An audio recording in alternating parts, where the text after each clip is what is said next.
The Game of Life and How to Play It by Florence Scovel Shinn. Chapter 1, The Game. Most people consider life a battle, but it is not a battle, it is a game. It is a game, however, which cannot be played successfully without the knowledge of spiritual law.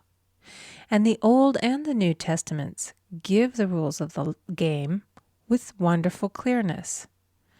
Jesus Christ taught that it was a great game of giving and receiving. Whatsoever a man soweth, that shall he also reap. This means that whatever man sends out in word or deed will return to him. What he gives, he will receive. If he gives hate, he will receive hate. If he gives love, he will receive love. If he gives criticism, he will receive criticism. If he lies, he will be lied to. If he cheats, he will be cheated. We are taught also that the imaging faculty plays a leading part in the game of life. Keep thy heart, or imagination, with all diligence, for out of it are the issues of life. Proverbs 4:23. This means that what man images, sooner or later externalizes in his affairs. I know of a man who feared a certain disease. It was a very rare disease and difficult to get, but he pictured it continually and read about it until it manifested in his body, and he died, the victim of distorted imagination. So we see, to play successfully the game of life, we must train the imaging faculty. A person with an imaging faculty trained to image only good brings into his life every righteous desire of his heart. Health, wealth, love, friends, perfect self-expression, his highest ideals. The imagination has been called the scissors of the mind, and it is ever cutting, day by day, the pictures man sees there, and sooner or later he meets his own creations in his outer world. To train the imagination successfully, man must understand the workings of his mind. The Greeks said, "Know thyself." There are three departments of the mind: the subconscious, conscious, and superconscious. The subconscious is simply power without direction. It is like steam or electricity, and it does what it is directed to. It has no power of induction. Whatever man feels deeply or images clearly is impressed upon the subconscious mind and carried out in minutest detail. For example, a woman I know, when a child, always made believe she was a widow. She dressed up in black clothes and wore a long black veil, and people thought she was very clever and amusing. She grew up and married a man with whom she was deeply in love. In a short time he died, and she wore black and a sweeping veil for many years. The picture of herself as a widow was so impressed upon the subconscious mind, and in due time worked itself out regardless of the havoc created. The conscious mind has been called mortal or carnal mind. It is the human mind and sees life as it appears to be. It sees death, disaster, sickness, poverty, and limitation of every kind, and it impresses the subconscious. The superconscious mind is the God mind within each man and is the realm of perfect ideas. In it is the perfect pattern spoken of by Plato, the divine design, for there is a divine design for each person. There is a place that you are to fill and no one else can fill, something you are to do which no one else can do. There is a perfect picture of this in the superconscious mind. It usually flashes across the conscious as an unattainable ideal, something too good to be true. In reality, it is man's true destiny or destination flashed to him from the infinite intelligence which is within himself. Many people, however, are in ignorance of their true destinies and are striving for things and situations which do not belong to them and would only bring failure and dissatisfaction if attained. For example, a woman came to me and asked me to speak the word that she would marry a certain man with whom she was very much in love. She called him A.B.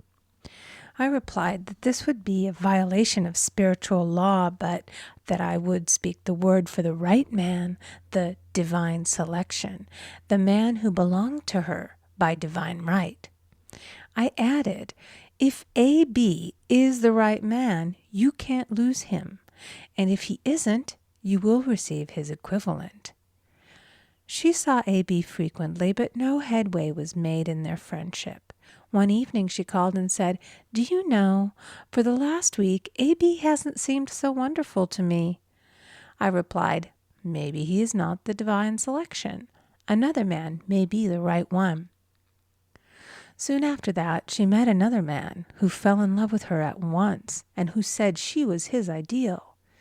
In fact, he said all the things that she had always wished A.B. would say to her. She remarked, it was quite uncanny. She soon returned to his love and lost all interest in A.B. This shows the law of substitution. A right idea was substituted for a wrong one. Therefore, there was no loss or sacrifice involved. Jesus Christ said, "Seek ye first the kingdom of God and his righteousness, and all these things shall be added unto you." And he said the kingdom was within man. The kingdom is the realm of right ideas, or the divine pattern. Jesus Christ taught that man's words played a leading part in the game of life. By your words ye are justified, and by your words ye are condemned. Many people have brought disaster into their lives through idle words. For example, a woman once asked me why her life was now one of poverty, of limitation. Formerly she had a home, was surrounded by beautiful things, and had plenty of money. We found she had often tired of the management of her home and had said repeatedly, "I'm sick and tired of things. I wish I lived in a trunk."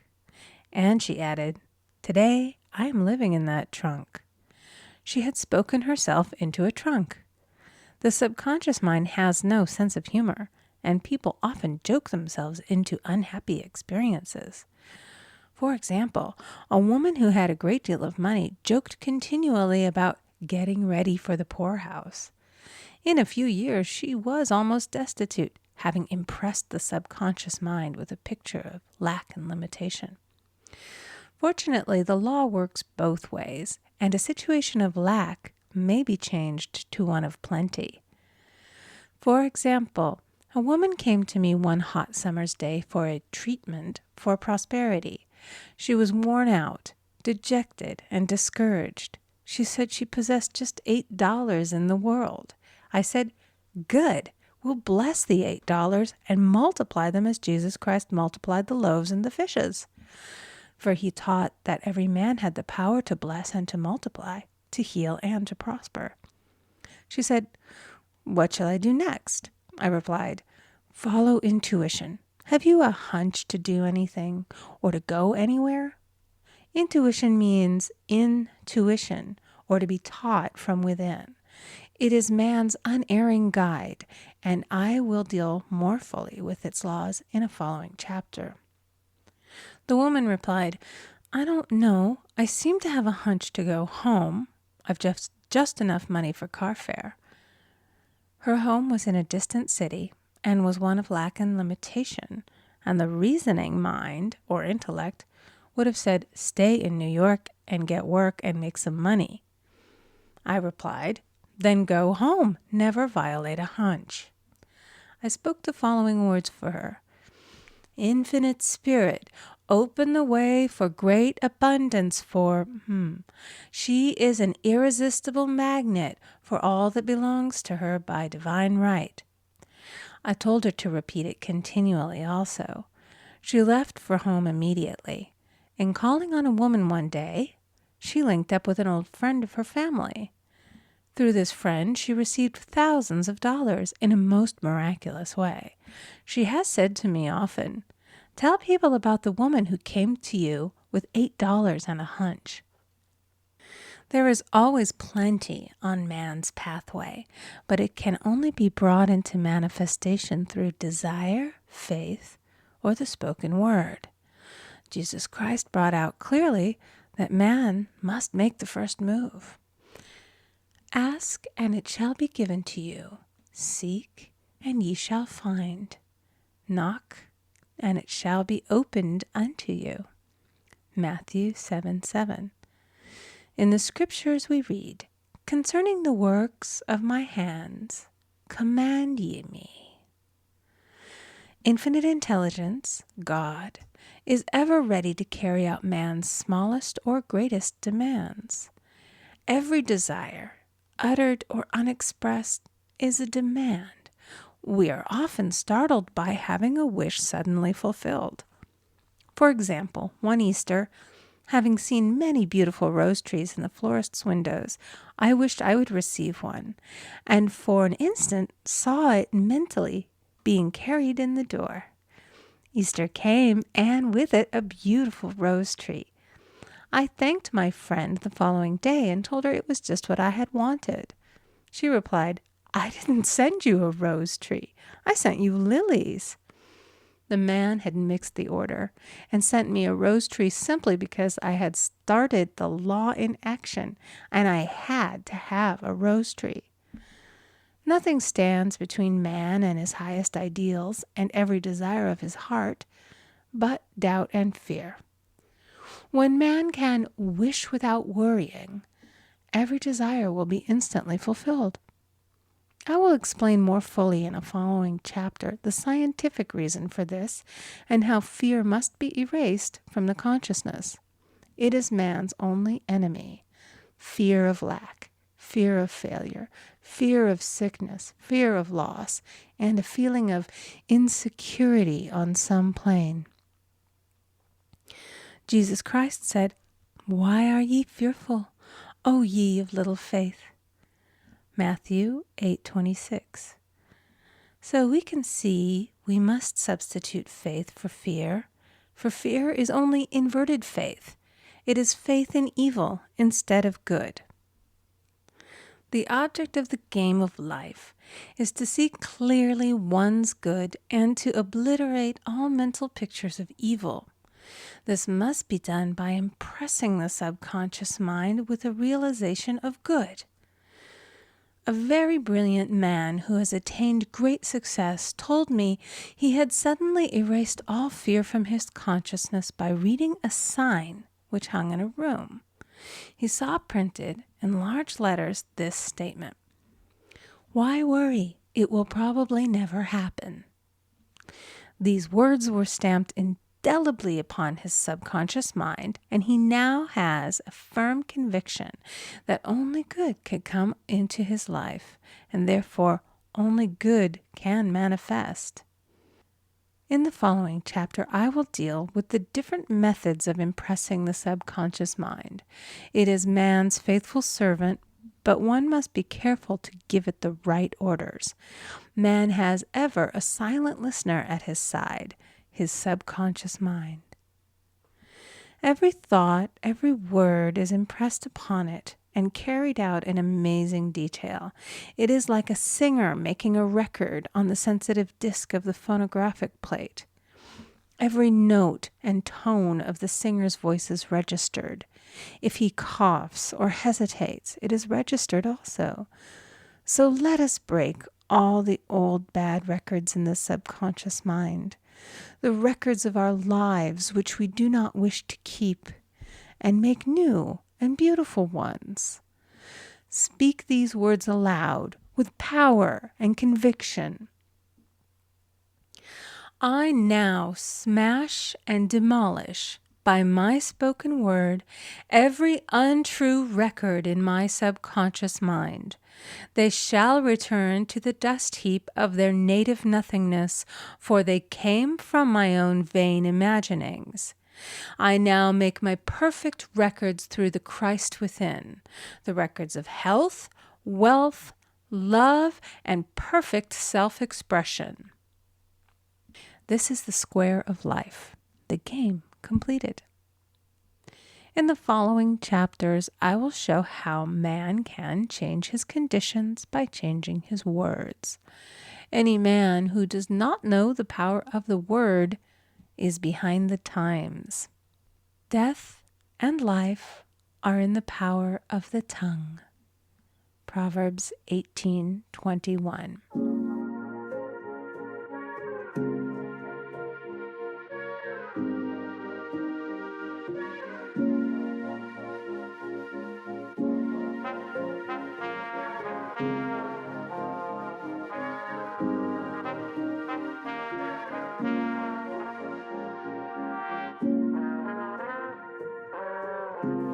The Game of Life and How to Play It by Florence Scovel Shinn, Chapter 2, The Law of Prosperity. Yea, the Almighty shall be thy defense, and thou shalt have plenty of silver. One of the greatest messages given to the race through the scriptures is that God is man's supply, and that man can release through his spoken word all that belongs to him by divine right. He must, however, have perfect faith in his spoken word. Isaiah said, My word shall not return unto me void, but shall accomplish that whereunto it is sent. We know now that words and thoughts are a tremendous vibratory force, ever molding man's body and affairs. A woman came to me in great distress and said she was to be sued on the 15th of the month for $3,000. She knew no way of getting the money and was in despair. I told her that God was her supply and that there is a supply for every demand. So I spoke the word. I gave thanks that the woman would receive $3,000 at the right time in the right way. I told her she must have perfect faith and act her perfect faith. The 15th came, but no money had materialized. She called me on the phone and asked what she was to do. I replied, It is Saturday, so they won't sue you today. Your part is to act rich, thereby showing perfect faith that you will receive it by Monday. She asked me to lunch with her to keep her courage. When I joined her at a restaurant, I said, This is no time to economize. Order an expensive luncheon and act as if you have already received the $3,000. All things whatsoever ye ask in prayer, believing ye shall receive. You must act as if you had already received. The next morning, she called me on the phone and asked me to stay with her during the day. I said, No, you are divinely protected and God is never too late. In the evening, she phoned again, greatly excited, and said, My dear, a miracle has happened. I was sitting in my room this morning when the doorbell rang. I said to the maid, Don't let anyone in. The maid, however, looked out the window and said, It's your cousin with the long white beard. So I said, Call him back. I would like to see him. And he was just turning the corner when he heard the maid's voice, and he came back. He talked for about an hour, and just as he was leaving, he said, Oh, by the way, how are finances? I told him I needed the money, and he said, Why, my dear, I will give you $3,000 the first of the month. I didn't like to tell him that I was going to be sued. What shall I do? I won't receive it till the first of the month, and I must have it tomorrow. I said, I'll keep on treating. I said, Spirit is never too late. I give thanks that she has received the money on the invisible plane and that it manifests on time. The next morning, her cousin called her up and said, Come to my office this morning, and I will give you the money. That afternoon, she had $3,000 to her credit in the bank and wrote checks as rapidly as her excitement would permit. If one asks for success and prepares for failure, he will get the situation he has prepared for. For example, a man came to me asking me to speak the word that a certain debt would be wiped out. I found he spent his time planning what he would say to the man when he did not pay his bill, therefore neutralizing my words. He should have seen himself paying the debt. We have a wonderful illustration of this in the Bible, relating to the 3 kings who were in the desert, without water for their men and horses. They consulted the prophet Elisha, who gave them this astonishing message. Thus saith the Lord, ye shall not see wind, neither shall ye see rain, yet make this valley full of ditches. Man must prepare for the thing he has asked for when there isn't the slightest sign of it in sight. For example, a woman found it necessary to look for an apartment during the year when there was a great shortage of apartments in New York. It was considered almost an impossibility, and her friends were sorry for her and said, "Isn't it too bad? You'll have to store your furniture and live in a hotel." She replied, "You needn't feel sorry for me. I'm a Superman, and I'll get an apartment." She spoke the words, "Infinite Spirit, open the way for the right apartment."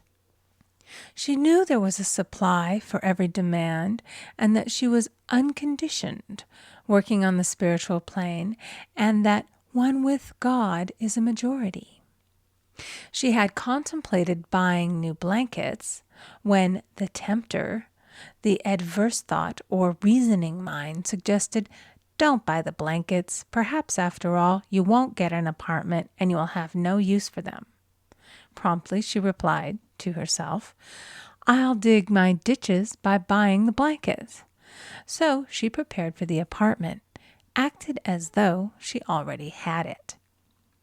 She found one in a miraculous way, and it was given to her although there were over 200 other applicants. The blankets showed active faith. It is needless to say that the ditches dug by the 3 kings in the desert were filled to overflowing.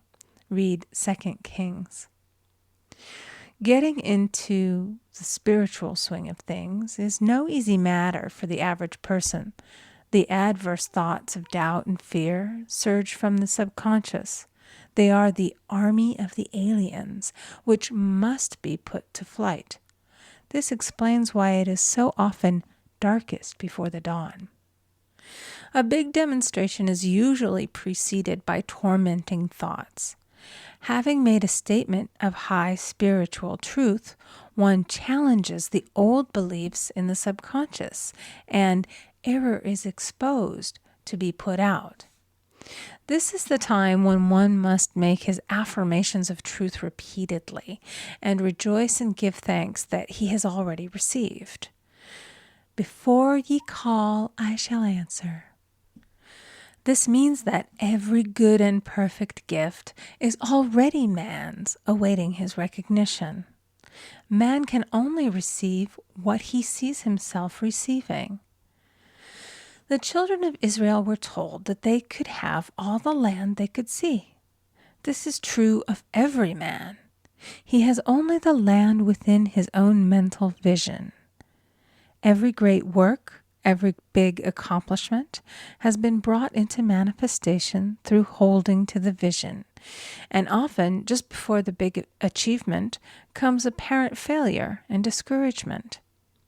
The children of Israel, when they reached the promised land, were afraid to go in, for they said it was filled with giants who made them feel like grasshoppers.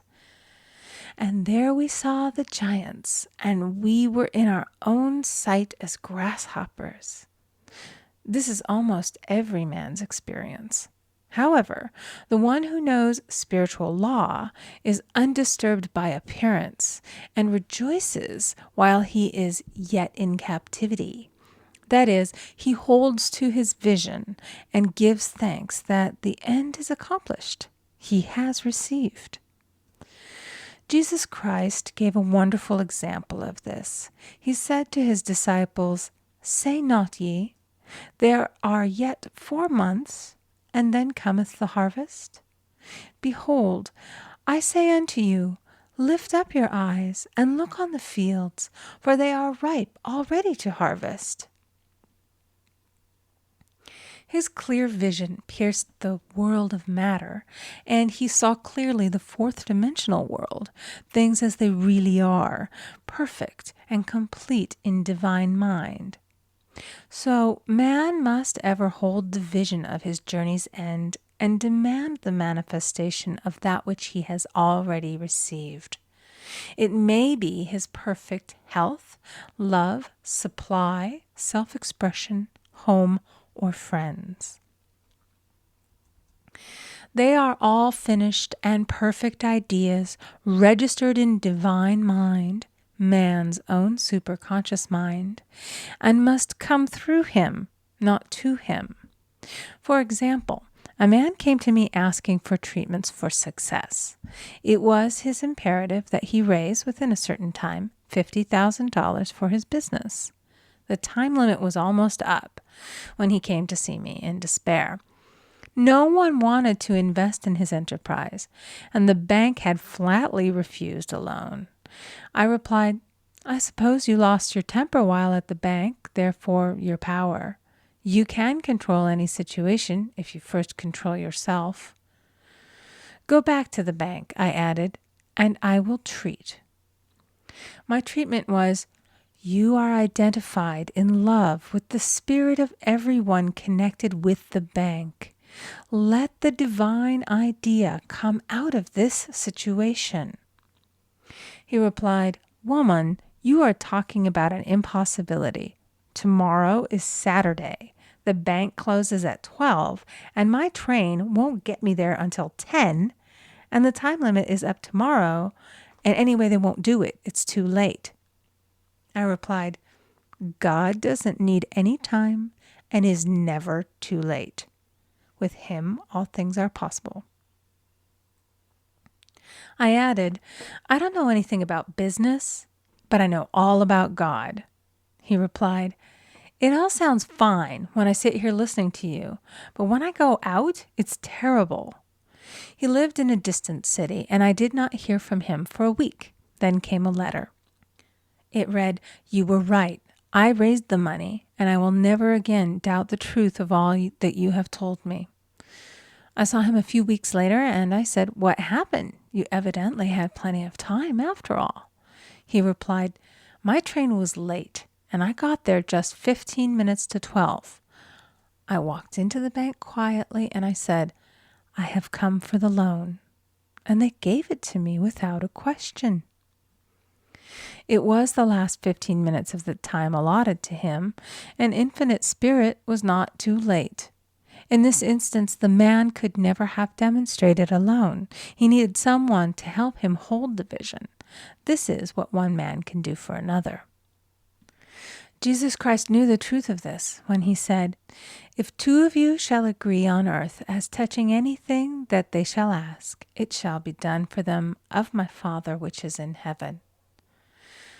One gets too close to his own affairs and becomes doubtful and fearful.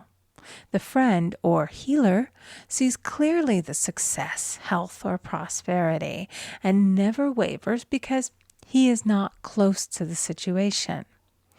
It is much easier to demonstrate for someone else than for oneself, so a person should not hesitate to ask for help if he feels himself wavering. A keen observer of life once said, No man can fail if some one person sees him successful.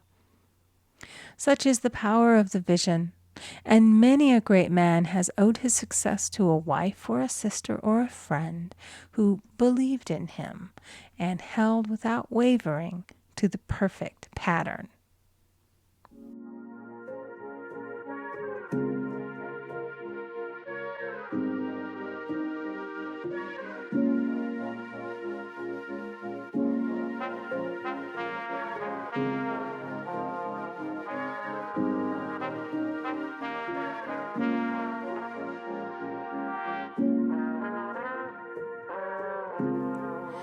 The Game of Life and How to Play It by Florence Scovel Shinn. Chapter 3, The Power of the Word.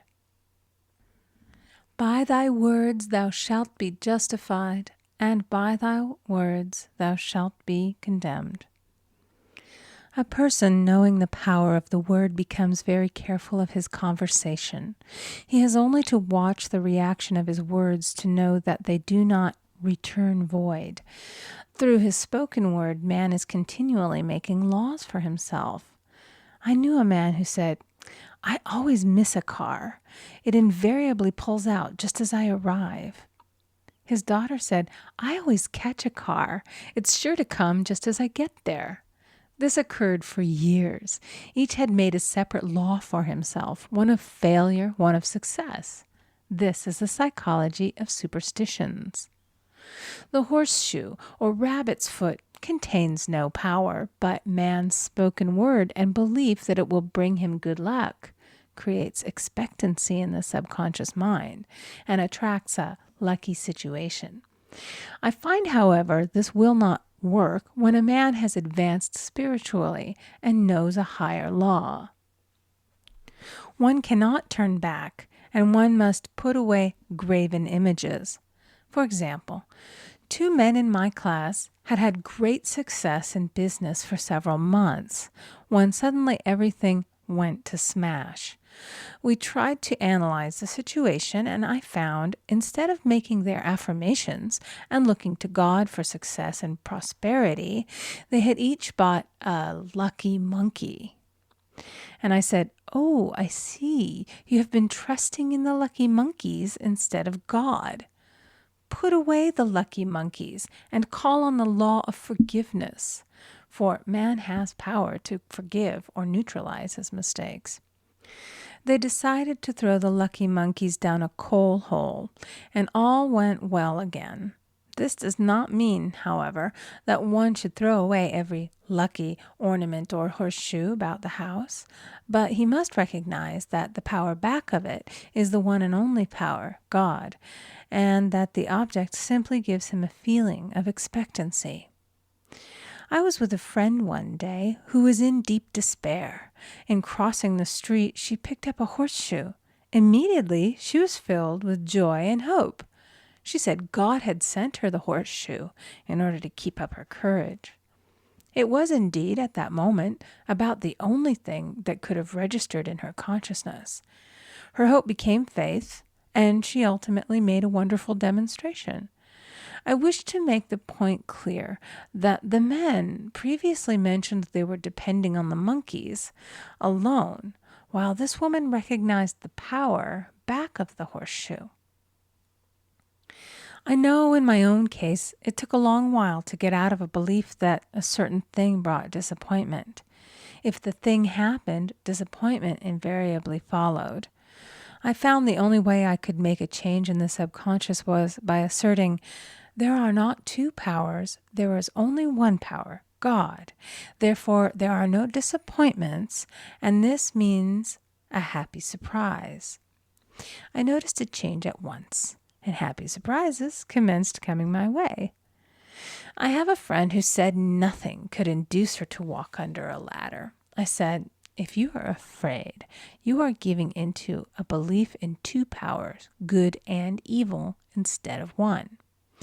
As God is absolute, there can be no opposing power unless man makes the false of evil for himself.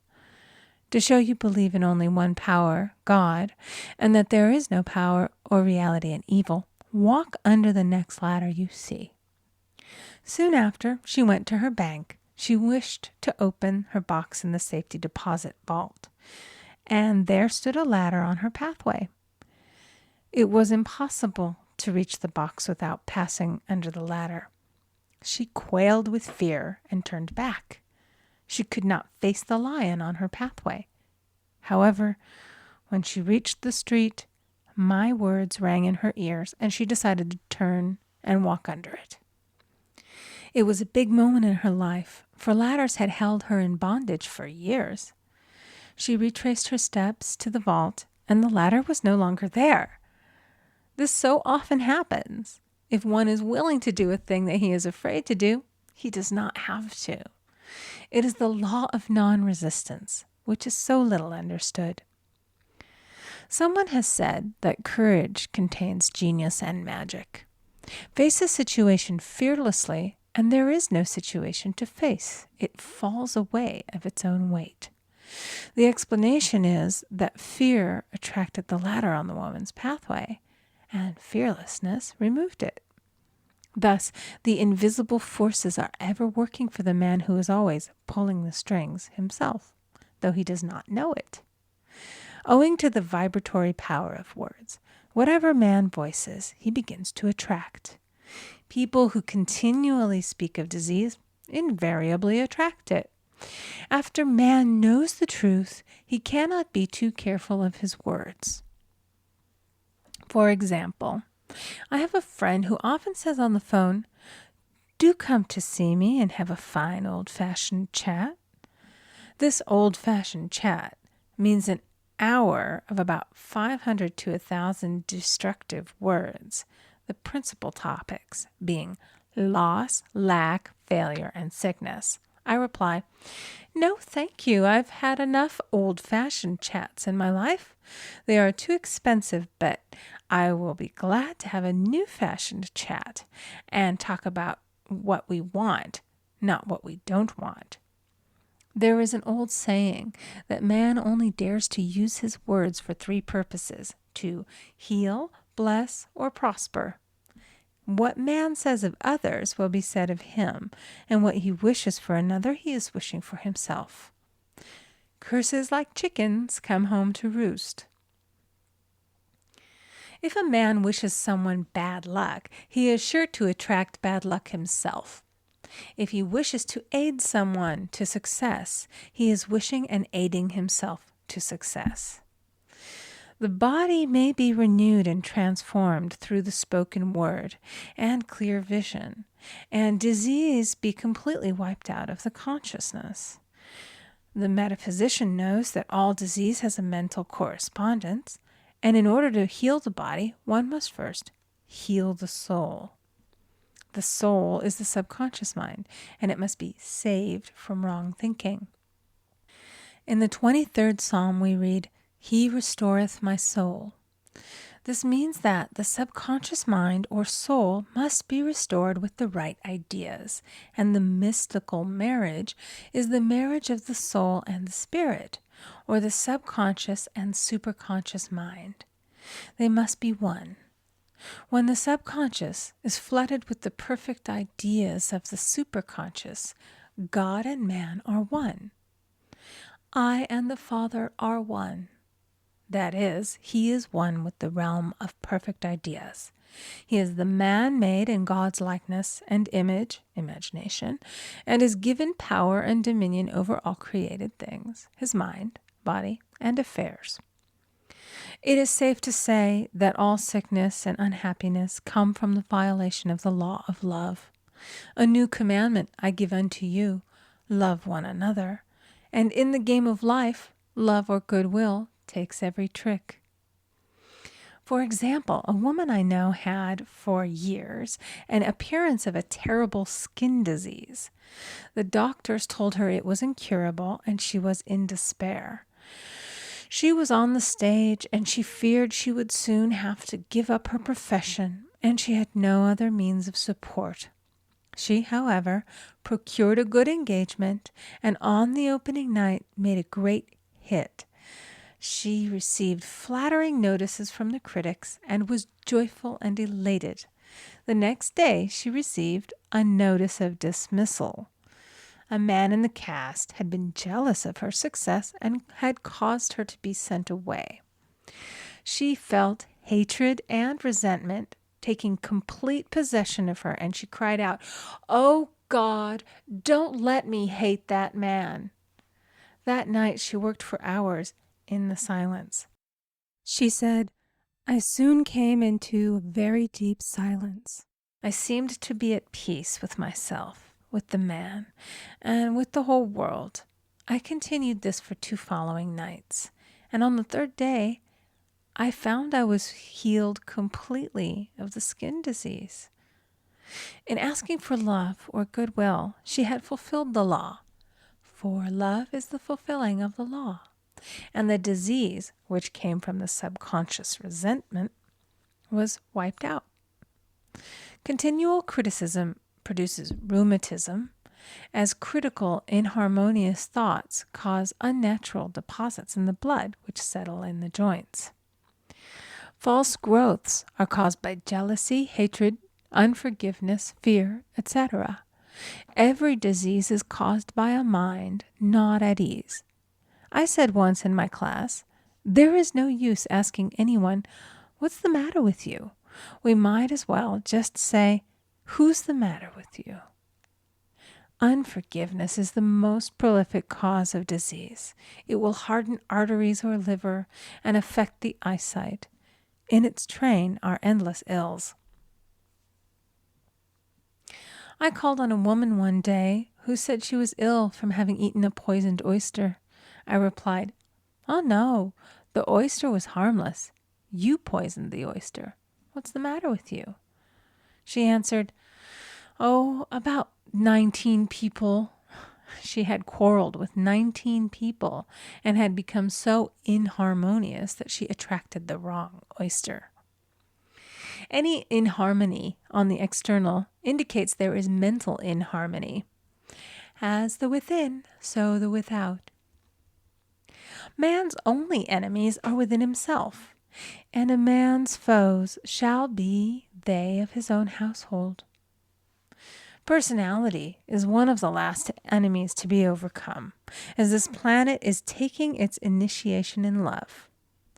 It was Christ's message, peace on earth, goodwill toward man. The enlightened man, therefore, endeavors to perfect himself upon his neighbor. His work is within himself, to send out goodwill and blessings to every man, and the marvelous thing is that if one blesses a man, he has no power to harm him. For example, a man came to me asking him to treat for success in business. He was selling machinery, and a rival appeared on the scene with what he proclaimed was a better machine, and my friend feared defeat. I said, "First of all, we must wipe out all fear, and know that God protects your interests, and that the divine idea must come out of the situation. That is, the right machine will be sold by the right man to the right man." And I added, "Don't hold one critical thought toward that man. Bless him all day and be willing not to sell your machine if it isn't the divine idea." So he went to the meeting, fearless and non-resistant, and blessing the other man. He said the outcome was very remarkable. The other man's machine refused to work, and he sold his without the slightest difficulty. But I say unto you, love your enemies, bless them that curse you, do good to them that hate you, and pray for them which spitefully use you and persecute you. Goodwill produces a great aura of protection about the one who sends it, and no weapon that is formed against him shall prosper. In other words, love and goodwill destroy the enemies within oneself. Therefore, one has no enemies on the external. There is peace on earth for him who sends goodwill to man.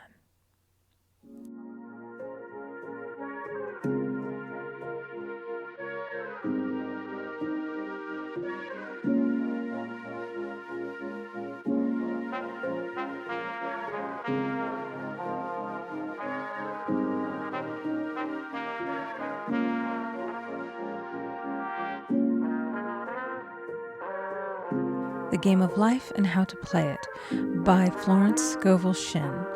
Chapter 4, The Law of Non-Resistance. Resist not evil, be not overcome of evil, but overcome evil with good. Nothing on earth can resist an absolutely non-resistant person. The Chinese say that water is the most powerful element because it is perfectly non-resistant. It can wear away a rock and sleep away all before it. Jesus Christ said, "Resist not evil," for he knew in reality there is no evil, therefore nothing to resist. Evil has come of man's vain imagination, or a belief in two powers, good and evil. There is an old legend that Adam and Eve ate of Maya, the tree of illusion, and saw two powers instead of one power, God. Therefore, evil is a false law man has made for himself through psychoma or soul sleep. Soul sleep means that man's soul has been hypnotized by the race belief of sin, sickness, and death, etc., which is carnal or mortal thought, and his affairs have outpictured his illusions. We have read in a preceding chapter that man's soul is his subconscious mind, and whatever he feels deeply, good or bad, is outpictured by that faithful servant. His body and affairs show forth what he has been picturing. The sick man has pictured sickness, the poor man poverty, the rich man wealth. Young people often say, "Why does a little child attract illness when it is too young to even know what it means?" I answer that children are sensitive and receptive to the thoughts of others about them, and often outpicture the fears of their parents. I heard a metaphysician once say, "If you do not run your subconscious mind yourself, someone else will run it for you." Mothers often, unconsciously, attract illness and disaster to their children by continually holding them in thoughts of fear and watching for symptoms. For example, a friend asked a woman if her little girl had had the measles. She replied promptly, "Not yet." This implied that she was expecting the illness and therefore preparing the way for what she did not want for herself and child. However, the man who is centered and established in his right thinking, the man who sends out only goodwill to his fellow man, and who is without fear, cannot be touched or influenced by the negative thoughts of others. In fact, he could then receive only good thoughts, as he himself sends forth only good thoughts. Resistance is hell, for it places man in a state of torment. A metaphysician once gave me a wonderful recipe for taking every trick in the game of life. It is the acme of non-resistance. He gave it in this way. At one time in my life, I baptized children, and of course they had many names. Now I no longer baptize children, but I baptize events. But I give every event the same name. If I have a failure, I baptize it success, in the name of the Father and of the Son and of the Holy Ghost. In this we see the great law of transmutation, founded on non-resistance. Through his spoken word, every failure was transmuted into success. For example, a woman who required money, who knew the spiritual law of opulence, was thrown continually in a business way with a man who made her feel very poor. He talked lack and limitation, and she commenced to catch his poverty thoughts. So she disliked him and blamed him for her failure. She knew in order to demonstrate her supply, she must first feel that she had received. A feeling of opulence must precede its manifestation. It dawned upon her one day that she was resisting the situation and seeing two powers instead of one. So she blessed the man and baptized the situation. "Success," she affirmed. "As there is only one power, God, this man is here for my good and my prosperity," just what he did not seem to be there for. Soon after that, she met, through this man, a woman who gave her, for a service rendered, several $1,000s, and the man moved to a distant city and faded harmoniously from her life. Make the statement, "Every man is a golden link in the chain of my good," for all men are God in manifestation, awaiting the opportunity given by man himself to serve the divine plan of his life. Bless your enemy, and you rob him of his ammunition. His arrows will be transmuted into blessings. This law is true of nations as well as individuals. Bless a nation, send love and goodwill to every inhabitant, and it is robbed of its power to harm. Man can only get the right idea of non-resistance through spiritual understanding. My students have often said, "I don't want to be a doormat." I reply, when you use non-resistance with wisdom, no one will ever be able to walk over you. Another example. One day I was impatiently awaiting an important telephone call. I resisted every call that came in and made no outgoing calls myself, reasoning that it might interfere with the one I was awaiting. Instead of saying, "Divine ideas never conflict, the call will come at the right time," leaving it to infinite intelligence to arrange, I commenced to manage things myself. I made the battle mine, not God's, and remained tense and anxious. The bell did not ring for about an hour, and I glanced at the phone and found the receiver had been off that length of time, and the phone was disconnected. My anxiety, fear, and belief in interference had brought on a total eclipse of the telephone. Realizing what I had done, I commenced blessing the situation at once. I baptized it success and affirmed, "I cannot lose any call that belongs to me by divine right. I am under grace and not under law." A friend rushed out to the nearest telephone to notify the company to reconnect. She entered a crowded grocery, but the proprietor left his customers and attended to the call himself. My phone was connected at once, and 2 minutes later I received a very important call, and about an hour afterward, the one I had been awaiting. One's ships come in over a calm sea. So long as man resists a situation, he will have it with him. If he runs away from it, it will run after him. For example, I repeated this to a woman one day, and she replied, "How true that is. I was unhappy at home. I disliked my mother, who was critical and domineering. So I ran away and was married. But I married my mother, for my husband was exactly like my mother, and I had the same situation to face again." Agree with thine adversary quickly. That means agree that the adverse situation is good. Be undisturbed by it, and it falls away of its own weight. "None of these things move me" is a wonderful affirmation. The inharmonious situation comes from some inharmony within man himself.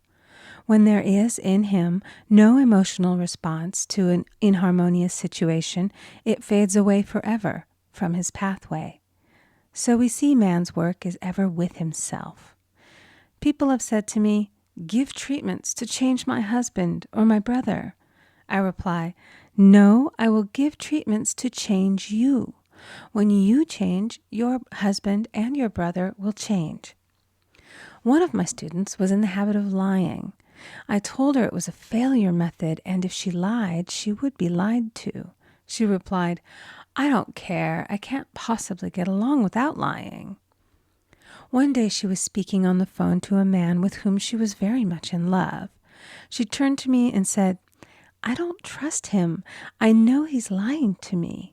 I replied, "Well, you lie yourself, so someone has to lie to you, and you will be sure it will be just the person you want the truth of." Sometime after that I saw her, and she said, "I'm cured of lying."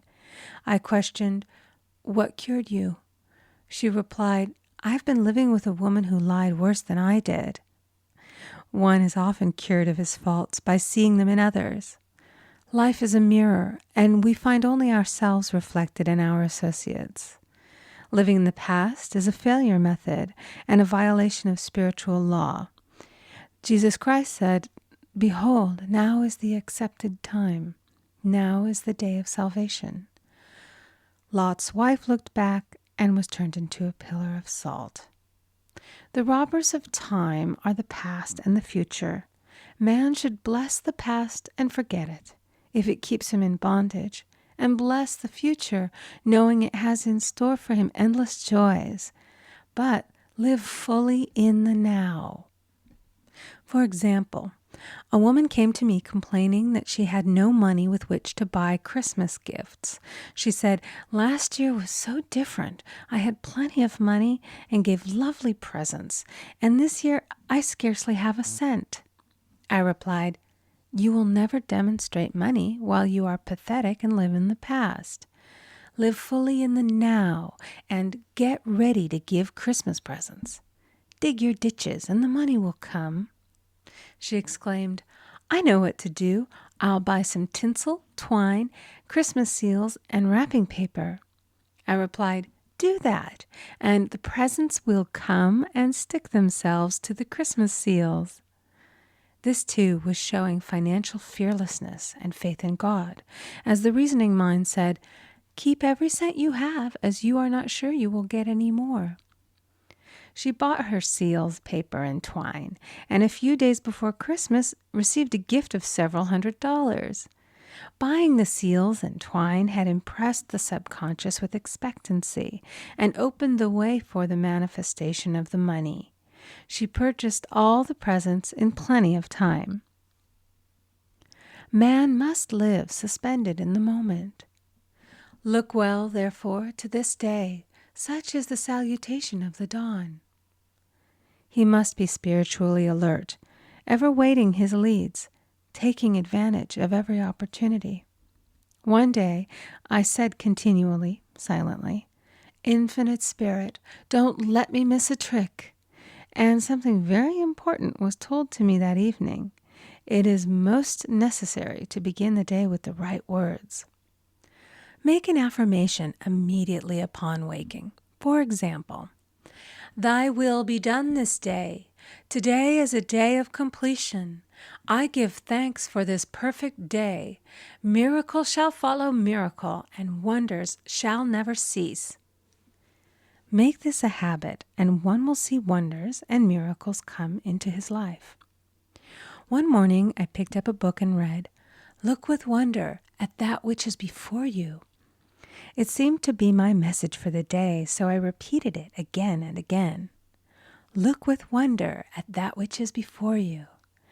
At about noon, a large sum of money was given to me, which I had been desiring for a certain purpose. In the following chapter, I will give affirmations that I have found most effective. However, one should never use an affirmation unless it is absolutely satisfying and convincing to his own consciousness. And often, an affirmative is changed to suit different people. For example, the following has brought success to many. "I have a wonderful work in a wonderful way. I give wonderful service for wonderful pay." I gave the first 2 lines to one of my students, and she added the last 2. It made a most powerful statement, as there should always be perfect payment for perfect service, and a rhyme sinks easily into the subconscious. She went about singing it aloud, and soon did receive wonderful work in a wonderful way, and gave wonderful service for wonderful pay. Another student, a businessman, took it and changed the word to business. He repeated, "I have a wonderful business in a wonderful way, and I give wonderful service for wonderful pay." That afternoon, he made a $41,000 deal, though there had been no activity in his affairs for months. Every affirmation must be carefully worded and completely cover the ground. For example, I knew a woman who was in great need and made a demand for work. She received a great deal of work, but was never paid anything. She now knows to add wonderful service for wonderful pay. It is man's divine right to have plenty, more than enough. His barns should be full, and his cup should flow over. This is God's idea for man, and when man breaks down the barriers of lack in his own consciousness, the golden age will be his, and every righteous desire of his heart fulfilled.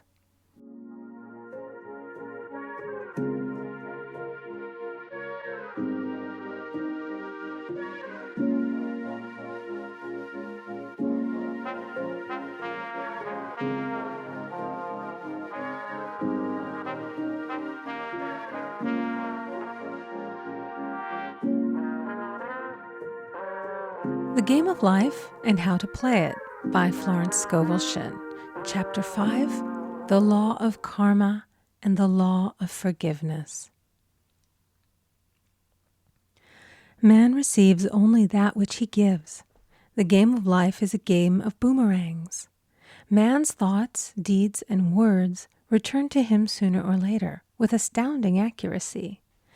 This is the law of karma, which is Sanskrit for comeback. Whatsoever a man soweth, that shall he also reap. For example, a friend told me this story of herself, illustrating the law. She said, I make all my karma on my aunt. Whatever I say to her, someone says to me. I am often irritable at home when one day said to my aunt, who was talking to me during dinner, no more talk, I wish to eat in peace. The following day, I was lunching with a woman with whom I wished to make a great impression. I was talking animatedly when she said, no more talk, I wish to eat in peace. My friend is high in consciousness, so her karma returns much more quickly than to one on the mental plane. The more man knows, the more he is responsible for, and a person with a knowledge of spiritual law, which he does not practice, suffers greatly in consequence. The fear of the Lord, law, is the beginning of wisdom. If we read the word Lord, law, it will make many passages in the Bible much clearer. Vengeance is mine, I will repay, saith the Lord, law. It is the law which takes vengeance, not God. God sees man perfect, created in his own image, imagination, and given power and dominion. This is the perfect idea of man, registered in divine mind, awaiting man's recognition. For man can only be what he sees himself to be, and only attain what he sees himself attaining. Nothing ever happens without an onlooker, is an ancient saying. Man first sees his failure or success, his joy or sorrow, before it swings into visibility from the scenes set in his own imagination. We have observed this in the mother picturing disease for her child, or a woman seeing success for her husband. Jesus Christ said, "And ye shall know the truth, and the truth shall make you free." So we see freedom from all unhappy conditions comes through knowledge, a knowledge of spiritual law. Obedience precedes authority, and the law obeys man when he obeys the law. The law of electricity must be obeyed before it becomes man's servant. When handled ignorantly, it becomes man's deadly foe. So with the laws of mind. For example, a woman with a strong personal will wished she owned a house which belonged to an acquaintance, and she often made mental pictures of herself living in the house. In the course of time, the man died, and she moved into the house. Several years afterwards, coming into the knowledge of spiritual law, she said to me, "Do you think I had anything to do with that man's death?" I replied, "Yes, your desire was so strong, everything made way for it. But you paid your karmic debt. Your husband, whom you loved devotedly, died soon after, and the house was a white elephant on your hands for many years." The original owner, however, could not have been affected by her thoughts had he been positive in the truth, nor her husband, but they were both under karmic law. The woman should have said, feeling the great desire for the house, "Infinite intelligence, give me the right house, equally as charming as this, the house which is mine by divine right." The divine selection would have given perfect satisfaction and brought good to all. The divine pattern is the only safe pattern to work by. Desire is a tremendous force and must be directed in the right channels or chaos ensues. In demonstrating, the most important step is the first step, to ask aright. Man should always demand only that which is his by divine right. To go back to the illustration, had the woman taken this attitude, "If this house I desire is mine, I cannot lose it. If it is not, give me its equivalent. The man might have decided to move out harmoniously had it been the divine selection for her, or another house would have been substituted. Anything forced into manifestation through personal will is always ill-got and has ever bad success. Man is admonished, "My will be done, not thine." And the curious thing is, man always gets just what he desires when he does relinquish all personal will, thereby enabling infinite intelligence to work through him. Stand ye still and see the salvation of the Lord. Law. For example, a woman came to me in great distress. Her daughter had determined to take a very hazardous trip, and the mother was filled with fear. She said she had used every argument, had pointed out the dangers to be encountered, had forbidden her to go, but the daughter became more and more rebellious and determined. I said to the mother, "You are forcing your personal will upon your daughter, which you have no right to do, and your fear of the trip is only attracting it, for man attracts what he fears." I added, "Let go and take your mental hands off. Put it in God's hands and use this statement. I put this situation in the hands of infinite love and wisdom. If this trip is the divine plan, I bless it and no longer resist. But if it is not divinely planned, I give thanks that it is now dissolved and dissipated." A day or two after that, her daughter said to her, "Mother, I have given up the trip," and the situation returned to its native nothingness. It is learning to stand still which seems so difficult for man. I will deal more fully with this law in the chapter on non-resistance. I will give another example of sowing and reaping, which came in the most curious way. A woman came to me saying she had received a counterfeit $20 bill given to her at the bank. She was much disturbed, for, she said, "The people at the bank will never acknowledge their mistake." I replied, "Let us analyze the situation and find out why you attracted it." She thought a few moments and exclaimed, "I know it. I sent a friend a lot of stage money just for a joke." So the law had sent her some stage money, for it doesn't know anything about jokes. I said, "Now we will call on the law of forgiveness and neutralize the situation." Christianity is founded upon the law of forgiveness. Christ has redeemed us from the curse of the karmic law, and the Christ within each man is his redeemer and salvation from all inharmonious conditions. So I said, "Infinite Spirit, we call on the law of forgiveness and give thanks that she is under grace and not under law, and cannot lose this $20, which is hers by divine right." Now, I said, go back to the bank and tell them, fearlessly, that it was given you there by mistake. She obeyed, and to her surprise, they apologized and gave her another bill, treating her most courteously. So knowledge of the law gives man power to rub out his mistakes. Man cannot force the external to be what he is not. If he desires riches, he must be rich first in consciousness. For example, a woman came to me asking treatment for prosperity. She did not take much interest in her household affairs, and her home was in great disorder. I said to her, "If you wish to be rich, you must be orderly. All men with great wealth are orderly, and order is heaven's first law." I added, "You will never become rich with a burnt match in the pincushion." She had a good sense of humor and commenced immediately putting her house in order. She rearranged furniture, straightened out her bureau drawers, cleaned rugs, and soon made a big financial demonstration, a gift from a relative. The woman herself became made over and keeps herself keyed up financially by being ever watchful of the external and expecting prosperity, knowing God is her supply. Many people are in ignorance of the fact that gifts and things are investments, and that hoarding and saving invariably lead to loss. There is that scattereth, and yet increaseth.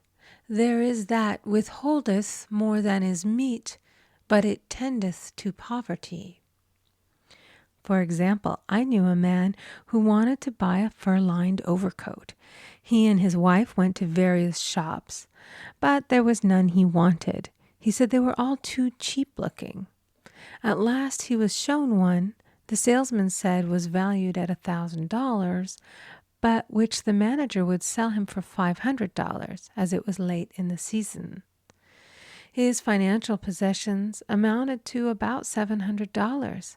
The reasoning mind would have said, "You can't afford to spend nearly all you have on a coat." But he was very intuitive and never reasoned.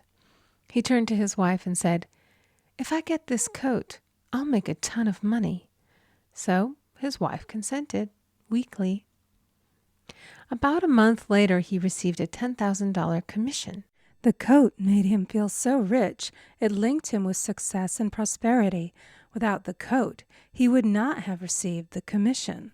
It was an investment paying large dividends. If man ignores these leadings to spend or to give, the same amount of money will go in an uninteresting or unhappy way. For example, a woman told me on Thanksgiving Day she informed her family that they could not afford a Thanksgiving dinner. She had the money, but decided to save it. A few days later, someone entered her room and took from the bureau drawer the exact amount the dinner would have cost. The law always stands back of the man who spends fearlessly with wisdom. For example, one of my students was shopping with her little nephew. The child clamored for a toy, which she told him she could not afford to buy. She realized suddenly that she was seeking lack and not recognizing God as her supply. So she bought the toy and on her way home picked up in the street the exact amount of money she had paid for it. Man's supply is inexhaustible and unfailing when fully trusted, but faith or trust must precede the demonstration. According to your faith, be it unto you. Faith is the substance of things hoped for and the evidence of things not seen. For faith holds the vision steady, and the adverse pictures are dissolved and dissipated, and in due season we shall reap, if we faint not. Jesus Christ brought the good news, the gospel, that there was a higher law than the law of karma, and that law transcends the law of karma. It is the law of grace or forgiveness. It is the law which frees man from the law of cause and effect, the law of consequence. Under grace, not under law. We are told that on this plane, man reaps where he has not sown. The gifts of God are simply poured out upon him.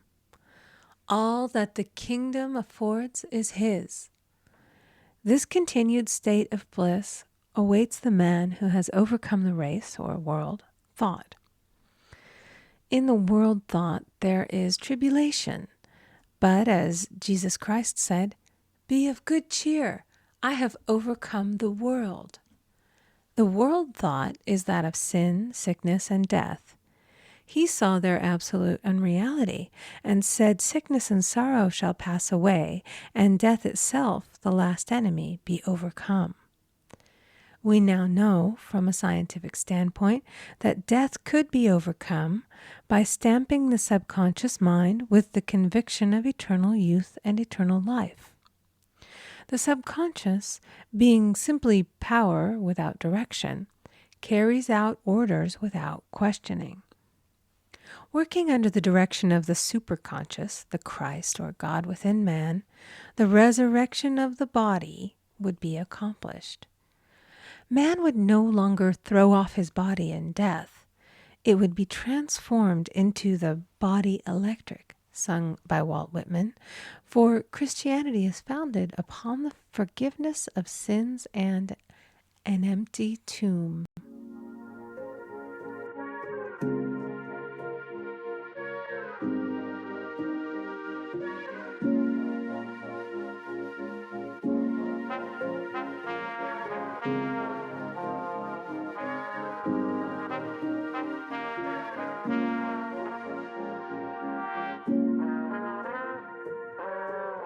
The Game of Life and How to Play It by Florence Scovel Shinn. Chapter 6, Casting the Burden, Impressing the Subconscious. When man knows his own powers and the workings of his mind, his great desire is to find an easy and quick way to impress the subconscious with good, for simply an intellectual knowledge of the truth will not bring results. In my own case, I found the easiest way is in casting the burden. A metaphysician once explained it in this manner. He said, "The only thing which gives anything weight in nature is the law of gravitation. And if a boulder could be taken high above the planet, there would be no weight in that boulder." And that is what Jesus Christ meant when he said, "My yoke is easy and my burden is light." He had overcome the world vibration and functioned in the fourth dimensional realm, where there is only perfection, completion, life, and joy. He said, "Come to me, all ye that labor and are heavy laden, and I will give you rest. Take my yoke upon you, for my yoke is easy and my burden is light." We are also told in the 55th Psalm to cast thy burden upon the Lord. Many passages in the Bible state that the battle is God's, not man's, and that man is always to stand still and see the salvation of the Lord. This indicates that the superconscious mind, or Christ within, is the department which fights man's battle and relieves him of his burdens. We see, therefore, that man violates law if he carries a burden, and a burden is an adverse thought or condition, and this thought or condition has its root in the subconscious. It seems almost impossible to make any headway directing the subconscious from the conscious or reasoning mind, as the reasoning mind, the intellect, is limited in its conceptions and filled with doubts and fears. How scientific is it, then, to cast the burden upon the superconscious mind, or Christ within, where it is made light or dissolved into its native nothingness? For example, a woman in urgent need of money may light upon the Christ within, the superconscious, with the statement, "I cast this burden of lack on the Christ within, and I go free to have plenty." The belief in lack was her burden, and as she cast it upon the superconscious with its belief of plenty, an avalanche of supply was the result. We read, "The Christ in you, the hope of glory." Another example. One of my students had been given a new piano, and there was no room in her studio for it until she had moved out the old one. She was in a state of perplexity. She wanted to keep the old piano, but knew of no place to send it. She became desperate, as the new piano was to be sent immediately. In fact, was on its way, with no place to put it. She said it came to her to repeat, "I cast this burden on the Christ within, and I go free." A few minutes later, her phone rang, and a woman friend asked if she might rent her old piano, and it was moved out. A few minutes before, the new one arrived. I knew a woman whose burden was resentment. She said, "I cast this burden of resentment on the Christ within, and I go free to be loving, harmonious, and happy." The almighty superconscious flooded the subconscious with love, and her whole life was changed. For years, resentment had held her in a state of torment and imprisoned her soul, the subconscious mind. The statement should be made over and over and over, sometimes for hours at a time, silently or audibly, with quietness but determination. I have often compared it to winding up a Victrola. we must wind ourselves up with spoken words. I have noticed in casting the burden, after a little while, one seems to see clearly. It is impossible to have clear vision while in the throes of carnal mind. Doubts and fear poison the mind and body, and imagination runs riot, attracting disaster and disease. In steadily repeating the affirmation, I cast this burden on the Christ within and go free, the vision clears, and with it a feeling of relief, and sooner or later comes the manifestation of good, be it health, happiness, or supply. One of my students once asked me to explain the darkness before the dawn. I referred in a preceding chapter to the fact that often, before the big demonstration, everything seems to go wrong, and deep depression clouds the consciousness. It means that out of the subconscious are rising the doubts and fears of the ages. These old derelicts of the subconscious rise to the surface to be put out. It is then that man should clap his cymbals, like Jehoshaphat, and give thanks that he is saved, even though he seems surrounded by the enemy, the situation of lack or disease. The student continued, "How long must one remain in the dark?" And I replied, "Until one can see in the dark." And casting the burden enables one to see in the dark. In order to impress the subconscious, active faith is always essential. Faith without works is dead. In these chapters, I have endeavored to bring out this point. Jesus Christ showed active faith when he commanded the multitude to sit down on the ground before he gave thanks for the loaves and the fishes. I will give another example showing how necessary this step is. In fact, active faith is the bridge over which man passes to his promised land. Through misunderstanding, a woman had been separated from her husband, whom she loved deeply. He refused all offers of reconciliation and would not communicate with her in any way. Coming into the knowledge of spiritual law, she denied the appearance of separation. She made this statement: "There is no separation in divine mind. Therefore, I cannot be separated from the love and companionship which are mine by divine right."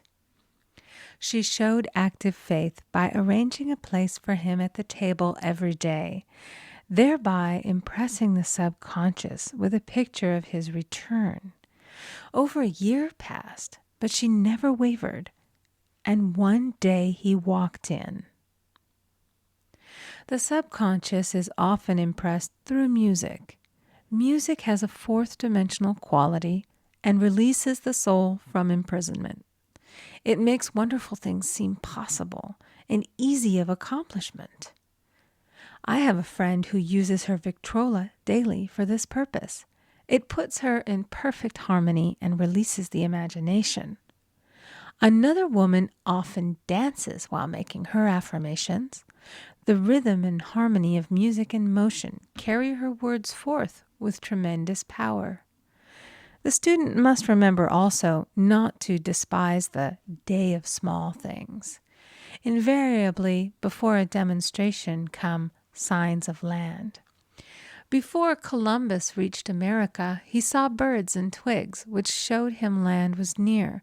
So it is with a demonstration, but often the student mistakes it for the demonstration itself and is disappointed. For example, a woman had spoken the word for a set of dishes. Not long afterwards, a friend gave her a dish which was old and cracked. She came to me and said, "Well, I asked for a set of dishes, and all I got was a cracked plate." I replied, "The plate was only signs of land. It shows your dishes are coming. Look upon it as birds and seaweed." And not long afterwards, the dishes came. Continually making believe impresses the subconscious. If one makes believe he is rich and makes believe he is successful, in due time he will reap. Children are always making believe, and Except ye be converted and become as little children, ye shall not enter the kingdom of heaven. For example, I know of a woman who was very poor, but no one could make her feel poor. She earned a small amount of money from rich friends who constantly reminded her of her poverty and to be careful and saving. Regardless of their admonitions, she would spend all her earnings on a hat or make someone a gift and be in a rapturous state of mind. Her thoughts were always centered on beautiful clothes and rings and things, but without envying others. She lived in the world of the wondrous, and only riches seemed real to her. Before long, she married a rich man, and the rings and things became visible. I do not know whether the man was the divine selection, but opulence had to manifest in her life, as she had imaged only opulence. There is no peace or happiness for man until he has erased all fear from the subconscious. Fear is misdirected energy and must be redirected or transmuted into faith. Jesus Christ said, "Why are ye fearful, O ye of little faith?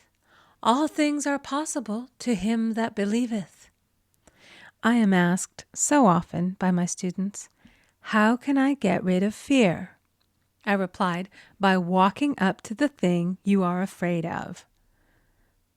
The lion takes its fierceness from your fear. Walk up to the lion, and he will disappear. Run away, and he runs after you. I have shown in previous chapters how the lion of lack disappeared when the individual spent money fearlessly, showing faith that God was his supply and therefore unfailing. Many of my students have come out of the bondage of poverty and are now bountifully supplied through losing all fear of letting money go out. The subconscious is impressed with the truth that God is the giver and the gift. Therefore, as one is one with the giver, he is one with the gift. A splendid statement is, "I now thank God the giver for God the gift." Man has so long separated himself from his good and his supply, through thoughts of separation and lack, that sometimes it takes dynamite to dislodge these false ideas from the subconscious, and the dynamite is a big situation. We see in the foregoing illustration how the individual was freed from his bondage by showing fearlessness. Man should watch himself hourly to detect if his motive for action is fear or faith. "Choose ye this day whom we shall serve," fear or faith. Perhaps one's fear is of personality. Then do not avoid the people feared. Be willing to meet them cheerfully, and they will either prove golden links in the chain of one's good or disappear harmoniously from one's pathway. Perhaps one's fear is of disease or germs. Then one should be fearless and undisturbed in a germ-laden situation, and he would be immune.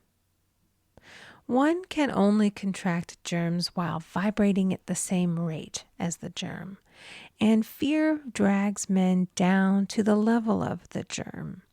Of course, the disease-laden germ is the product of carnal mind, as all thought must objectify. Germs do not exist in the superconscious or divine mind, therefore are the products of man's vain imagination. In the twinkling of an eye, man's release will come when he realizes there is no power in evil. The material world will fade away, and the fourth dimensional world, the world of the wondrous, will swing into manifestation.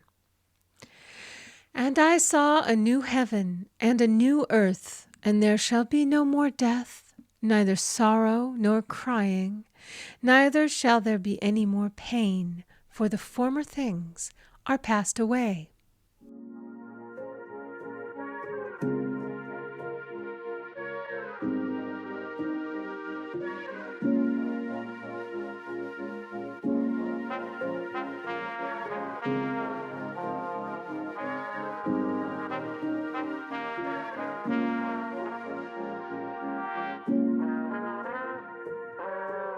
The Game of Life and How to Play It by Florence Scovel Shinn.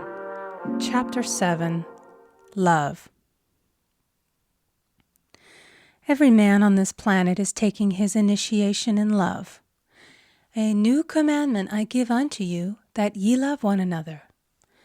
Ouspensky states in Tertium Organum that love is a cosmic phenomenon and opens to man the fourth dimensional world, the world of the wondrous.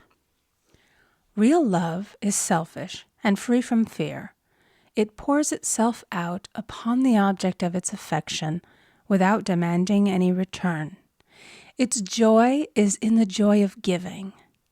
Love is God in manifestation and the strongest magnetic force in the universe. Pure, unselfish love draws to itself its own. It does not need to seek or demand. Scarcely anyone has the faintest conception of real love. Man is selfish, tyrannical, or fearful in his affections, thereby losing the things he loves. Jealousy is the worst enemy of love, for the imagination runs riot, seeing the loved one attracted to another, and invariably these fears objectify if they are not neutralized. For example, a woman came to me in deep distress. The man she loved had left her for another woman and said he never intended to marry her. She was torn with jealousy and resentment and said she hoped he would suffer as he had made her suffer, and added, "How could he leave me when I loved him so much?" I replied, "You are not loving that man, you are hating him," and added, "You can never receive what you have never given. Give a perfect love, and you will receive a perfect love. Perfect yourself on this man. Give him a perfect, unselfish love, demanding nothing in return. Do not criticize or condemn, and bless him wherever he is." She replied, "No, I won't bless him unless I know where he is." "Well," I said, "that is not real love. When you send out real love will return to you, either from this man or his equivalent. For if this man is not the divine selection, you will not want him. As you are one with God, you are one with the love which belongs to you by divine right." Several months passed, and matters remained about the same, but she was working conscientiously within herself. I said, "When you are no longer disturbed by his cruelty, he will cease to be cruel, as you are attracting it through your own emotions." Then I told her of a brotherhood in India who never said good morning to each other. They used these words, "I salute the divinity in you." They saluted the divinity in every man and in the wild animals in the jungle, and they were never harmed, for they saw only God in every living thing. I said, "Salute the divinity in this man and say, 'I see your divine self only. I see you as God sees you, perfect, made in his image and likeness.'" She found she was becoming more poised and gradually losing her resentment. He was a captain, and she always called him the Cap. One day she said suddenly, "God bless the Cap, wherever he is." I replied, "Now that is real love, and when you have become a complete circle and are no longer disturbed by the situation, you will have his love or attract its equivalent." I was moving at this time and did not have a telephone, so was out of touch with her for a few weeks, when one morning I received a letter saying, "We are married." At the earliest opportunity, I paid her a call. My first words were, "What happened?" "Oh," she exclaimed, "a miracle. One day I woke up and all suffering had ceased. I saw him that evening and he asked me to marry him. We were married in about a week, and I have never seen a more devoted man." There is an old saying, "No man is your enemy, no man is your friend. Every man is your teacher. So one should become impersonal and learn what each man has to teach him, and soon he would learn his lessons and be free. The woman's lover was teaching her selfish love, which every man sooner or later must learn. Suffering is not necessary for man's development. It is the result of violation of spiritual law, but few people seem able to rouse themselves from their soul sleep without it. When people are happy, they usually become selfish, and automatically the law of karma is set in action. Man often suffers loss through lack of appreciation. I knew a woman who had a very nice husband, but she said often, "I don't care anything about being married, but that is nothing against my husband. I'm simply not interested in married life." She had other interests and scarcely remembered she had a husband. She only thought of him when she saw him. One day her husband told her he was in love with another woman and left. She came to me in distress and resentment. I replied, "It is exactly what you spoke the word for. You said you didn't care anything about being married, so the subconscious worked to get you unmarried."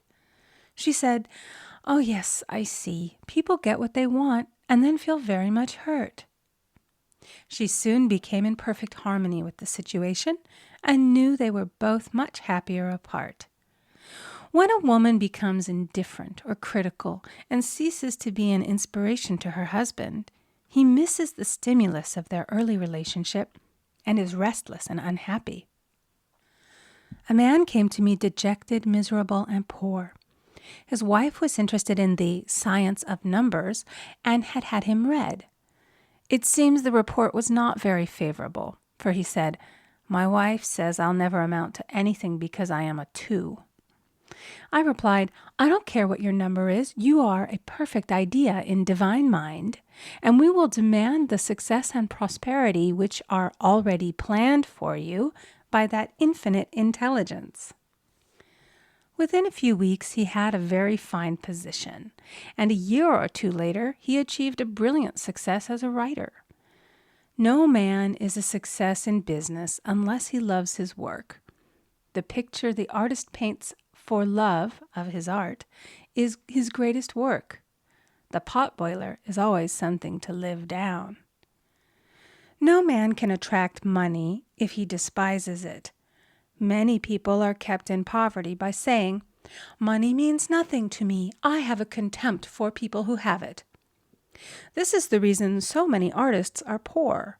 Their contempt for money separates them from it. I remember hearing one artist say of another, "He's no good as an artist, but he has money in the bank." This attitude of mind, of course, separates man from his supply. He must be in harmony with a thing in order to attract it. Money is God in manifestation, as freedom from want and limitation. But it must be always kept in circulation and put to right uses. Hoarding and saving react with grim vengeance.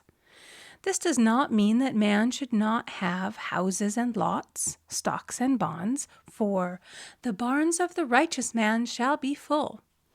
It means that man should not hoard even the principal if an occasion arises when money is necessary.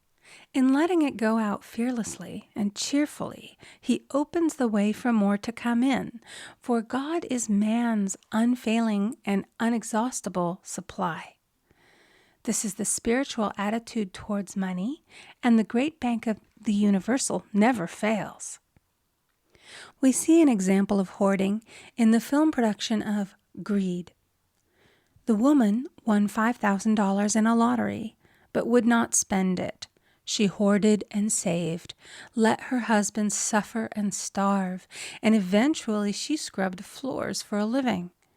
She loved the money itself and put it above everything, and one night she was murdered and the money taken from her. This is an example of where love of money is the root of all evil. Money in itself is good and beneficial, but used for destructive purposes, hoarded and saved, or considered more important than love, brings disease and disaster and the loss of the money itself. Follow the path of love, and all things are added, for God is love, and God is supply. Follow the path of selfishness and greed, and the supply vanishes, or man is separated from it. For example, I knew the case of a very rich woman who hoarded her income. She rarely gave anything away, but bought and bought and bought things for herself. She was very fond of necklaces, and a friend once asked her how many she possessed. She replied, 67. She bought them and put them away, carefully wrapped in tissue paper. Had she used the necklaces, it would have been quite legitimate, but she was violating the law of use. Her closets were filled with clothes she never wore and jewels which never saw the light. The old woman's arms were gradually becoming paralyzed from holding on to things, and eventually she was considered incapable of looking after her affairs, and her wealth was handed over to others to manage. So man, in ignorance of the law, brings about his own destruction. All disease, all unhappiness come from the violation of the law of love. Man's boomerangs of hate, resentment, and criticism come back laden with sickness and sorrow. Love seems almost a lost art, but the man with the knowledge of spiritual law knows it must be regained, for without it he has become as sounding brass and tinkling cymbals. For example, I had a student who came to me month after month to clean her consciousness of resentment. After a while, she arrived at the point where she resented only one woman, but that one woman kept her busy. Little by little, she became poised and harmonious, and one day, all resentment was wiped out. She came in radiant and exclaimed, "You can't understand how I feel. The woman said something to me, and instead of being furious, I was loving and kind. And she apologized and was perfectly lovely to me. No one can understand the marvelous lightness I feel within." Love and goodwill are invaluable in business. For example, a woman came to me complaining of her employer. She said she was cold and critical, and she knew she did not want her in the position. "Well," I replied, "salute the divinity in the woman and send her love." She said, "I can't.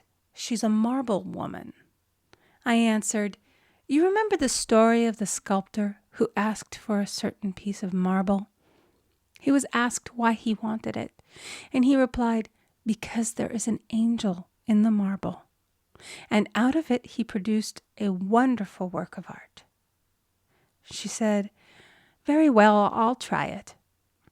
A week later she came back and said, "I did what you told me, and now the woman is very kind," and took me out in her car. People are sometimes filled with remorse for having done someone an unkindness, perhaps years ago. If the wrong cannot be righted, its effect can be neutralized by doing someone a kindness in the present. This one thing I do, forgetting those things which are behind, and reaching forth unto those things which are before. Sorrow, regret, and remorse tear down the cells of the body and poison the atmosphere of the individual.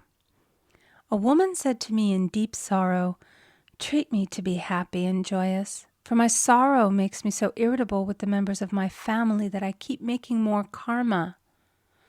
I was asked to treat a woman who was mourning for her daughter.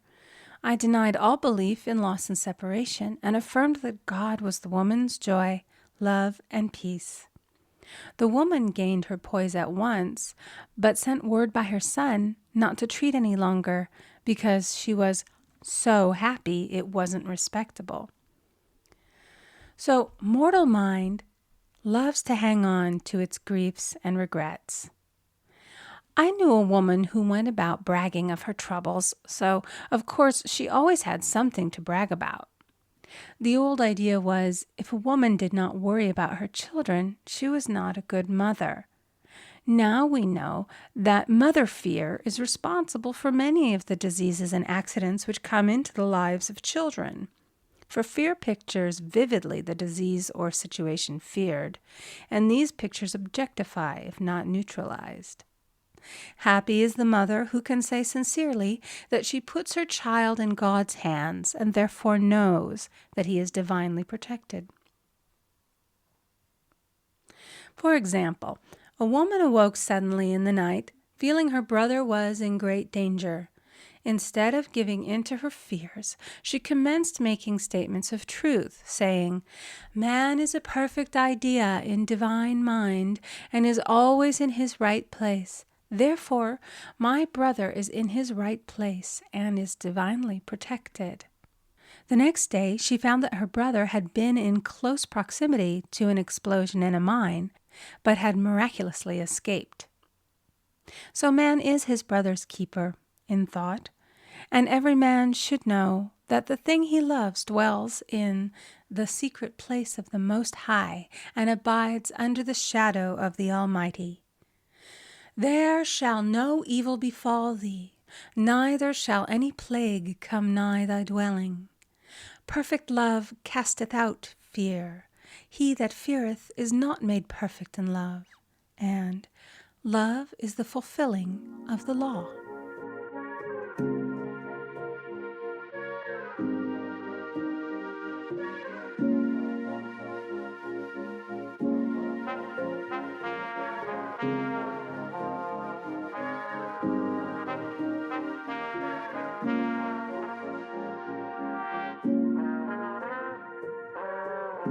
The Game of Life and How to Play It by Florence Scovel Shinn. Chapter 8, Intuition or Guidance. In all thy ways acknowledge him, and he shall direct thy paths. There is nothing too great of accomplishment for the man who knows the power of his word and who follows his intuitive leads. By the word he starts in action unseen forces and can rebuild his body or remold his affairs. It is, therefore, of the utmost importance to choose the right words, and the student carefully selects the affirmation he wishes to catapult into the invisible. He knows that God is his supply, and that there is a supply for every demand, and that his spoken word releases this supply. Ask, and ye shall receive. Man must make the first move. Draw nigh to God, and he will draw nigh to you. I have often been asked just how to make a demonstration. I reply, speak the word, and then do not do anything until you get a definite lead. Demand the lead, saying, Infinite Spirit, reveal to me the way. Let me know if there's anything for me to do. The answer will come through intuition, or hunch, a chance remark from someone, or a passage in a book, etc., etc. The answers are sometimes quite startling in their exactness. For example, a woman desired a large sum of money. She spoke the words, Infinite Spirit, open the way for my immediate supply. Let all that is mine by divine right now reach me in great avalanches of abundance. Then she added, give me a definite lead. Let me know if there is anything for me to do. The thought came quickly. Give a certain friend, who had helped her spiritually, $100. She told her friend, who said, wait and get another lead before giving it. So she waited, and that day met a woman who said to her, I gave someone $1 today. It was just as much for me as it would be for you to give someone 100. This was indeed an unmistakable lead, so she knew she was right in giving the $100. It was a gift which proved a great investment, for shortly after that, a large sum of money came to her in a remarkable way. Giving opens the way for receiving. In order to create activity in finances, one should give. Tithing, or giving 1/10 of one's income, is an old Jewish custom and is sure to bring increase. Many of the richest men in the country have been tithers and have never known it to fail as an investment. The 10th part goes forth and returns blessed and multiplied, but the gift or tithe must be given with love and cheerfulness, for God loveth a cheerful giver. Bills should be paid cheerfully. All money should be sent forth fearlessly and with a blessing. This attitude of mind makes man master of money. It is his to obey, and his spoken word then opens vast reservoirs of wealth. Man himself limits his supply by his limited vision. Sometimes the student has a great realization of wealth, but is afraid to act. The vision and action must go hand in hand, as in the case of the man who bought the fur-lined overcoat. A woman came to me asking me to speak the word for a position. So I demanded, "Infinite Spirit, open the way for this woman's right position." Never ask for just a position. Ask for the right position, the place already planned in divine mind, as it is the only one that will give satisfaction. I then gave thanks that she had already received, and that it would manifest quickly. Very soon she had 3 positions offered her, 2 in New York and 1 in Palm Beach, and she did not know which one to choose. I said, "Ask for a definite lead." The time was almost up and was still undecided when one day she telephoned. "When I woke up this morning, I could smell Palm Beach." She had been there before and knew its balmy fragrance. I replied, "Well, if you can smell Palm Beach from here, it's certainly your lead." She accepted the position, and it proved a great success. Often one's lead comes at an unexpected time. One day I was walking down the street when suddenly I felt a strong urge to go to a certain bakery a block or 2 away. The reasoning mind resisted, arguing, "There's nothing there that you want." However, I had learned not to reason, so I went to the bakery, looked at everything, and there was certainly nothing there that I wanted. But coming out, I encountered a woman I had thought of often and who was in great need of the help which I could give her. So often, one goes for one thing and finds another. Intuition is a spiritual faculty and does not explain, but simply points the way. A person often receives a lead during a treatment.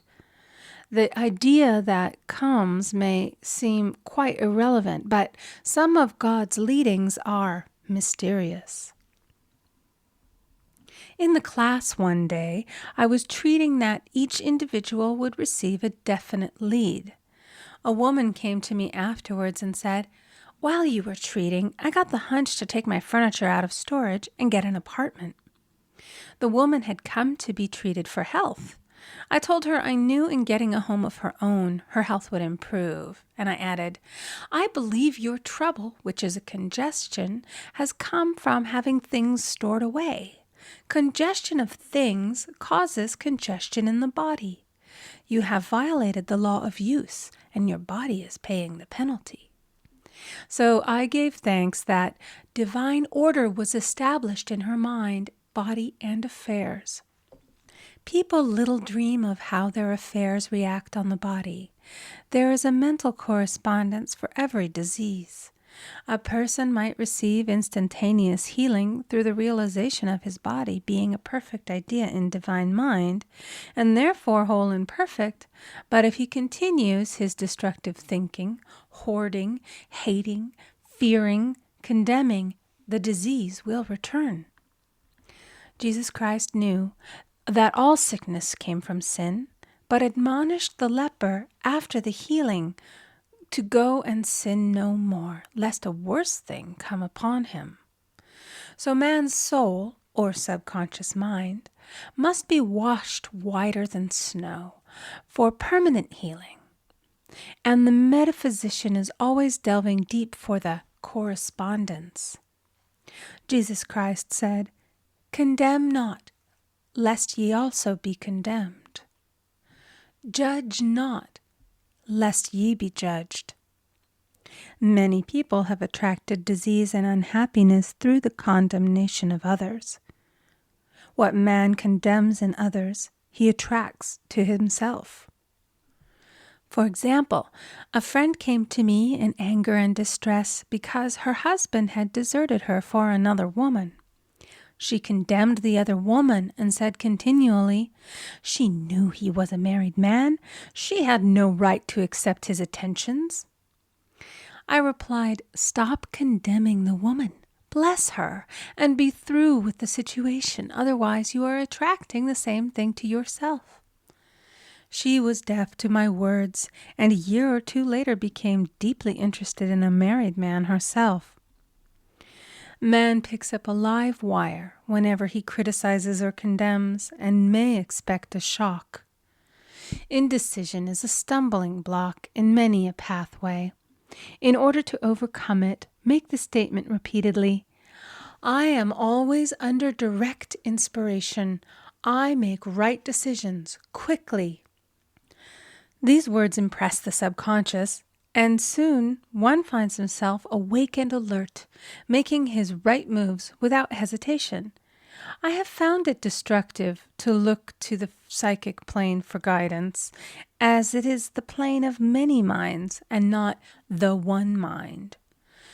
As man opens his mind to subjectivity, he becomes a target for destructive forces. The psychic plane is the result of man's mortal thought and is on the plane of opposites. He may receive either good or bad messages. The science of numbers and the reading of horoscopes keep man down the mental or mortal plane, for they deal only with the karmic path. I know of a man who should have been dead years ago according to his horoscope, but he is alive and a leader of one of the biggest movements in this country for the uplift of humanity. It takes a very strong mind to neutralize a prophecy of evil. The student should declare, every false prophecy shall come to naught. Every plan my Father in heaven has not planned shall be dissolved and dissipated. The divine idea now comes to pass. However, if any good message has ever been given one of coming happiness or wealth, harbor and expect it, and it will manifest sooner or later through the law of expectancy.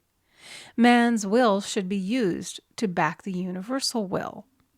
I will that the will of God be done. It is God's will to give every man every righteous desire of his heart, and man's will should be used to hold the perfect vision without wavering. The prodigal son said, I will arise and go to my father. It is indeed often an effort of the will to leave the husks and swine of mortal thinking. It is so much easier for the average person to have fear than faith. So faith is an effort of the will. As man becomes spiritually awakened, he recognizes that any external inharmony is the correspondence of mental inharmony. If he stumbles or falls, he may know he is stumbling or falling in consciousness.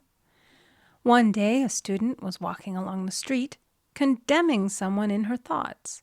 She was saying mentally, that woman is the most disagreeable woman on earth, when suddenly 3 Boy Scouts rushed around the corner and almost knocked her over.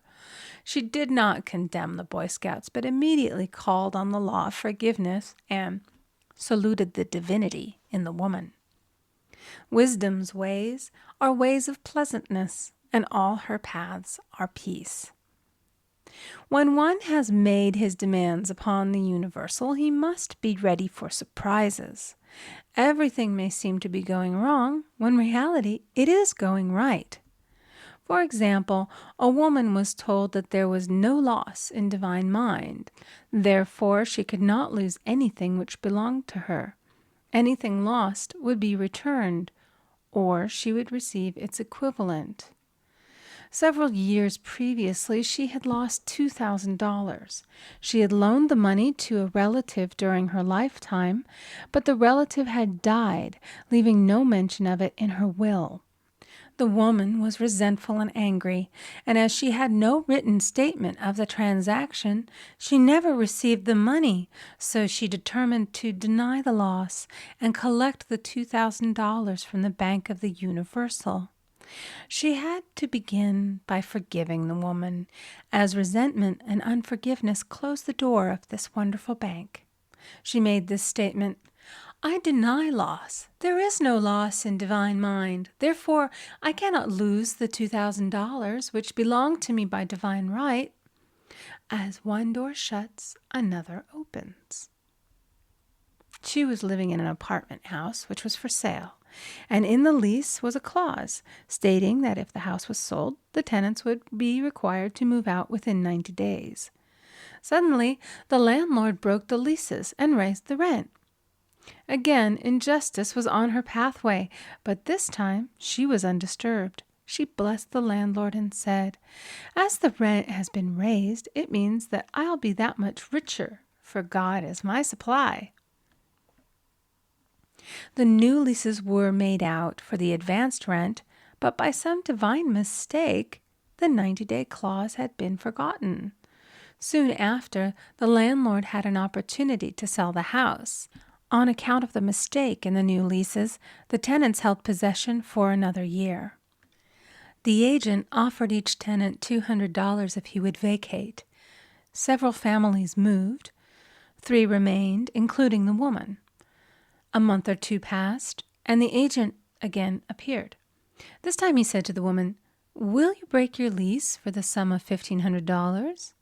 It flashed upon her, here comes the $2,000. She remembered having said to friends in the house, "We will all act together if anything more is said about leaving." So her lead was to consult her friends. These friends said, "Well, if they have offered you $1,500, they will certainly give $2,000. So she received a check for $2,000 for giving up the apartment. It was certainly a remarkable working of the law, and the apparent injustice was merely an opening for the way for her demonstration. It proved that there is no loss, and when man takes his spiritual stand, he collects all that is his from this great reservoir of good. I will restore to you the years the locusts have eaten. The locusts are the doubts, fears, resentments, and regrets of mortal thinking. These adverse thoughts alone rob man, for no man gives to himself but himself, and no man takes away from himself but himself. Man is here to prove God and to bear witness to the truth. And he can only prove God by bringing plenty out of lack and justice out of injustice. Prove me now herewith, saith the Lord of hosts, if I will not open you the windows of heaven and pour out a blessing, that there shall be not room enough to receive it.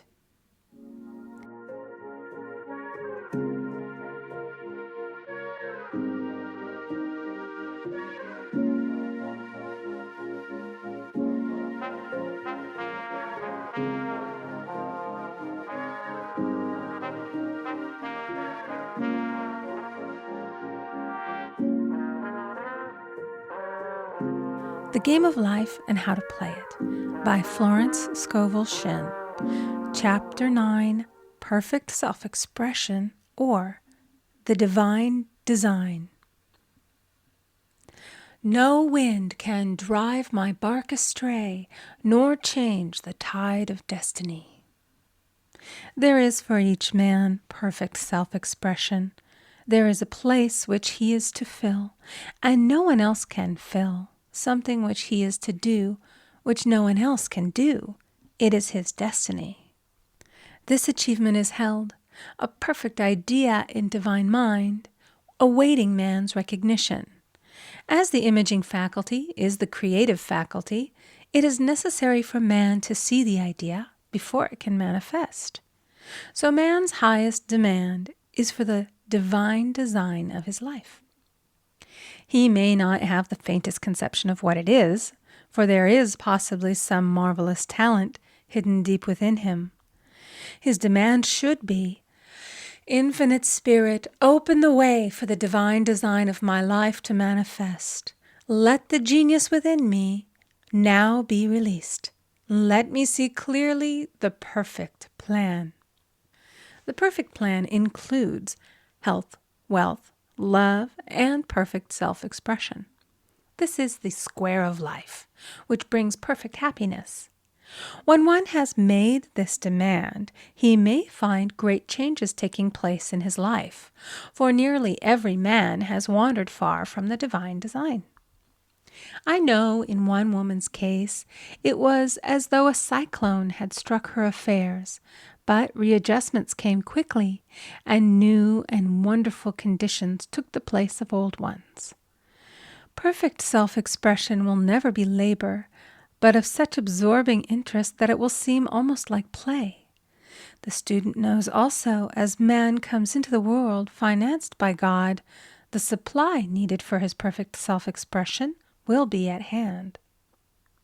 Many a genius has struggled for years with the problem of supply, when his spoken word and faith would have released quickly the necessary funds.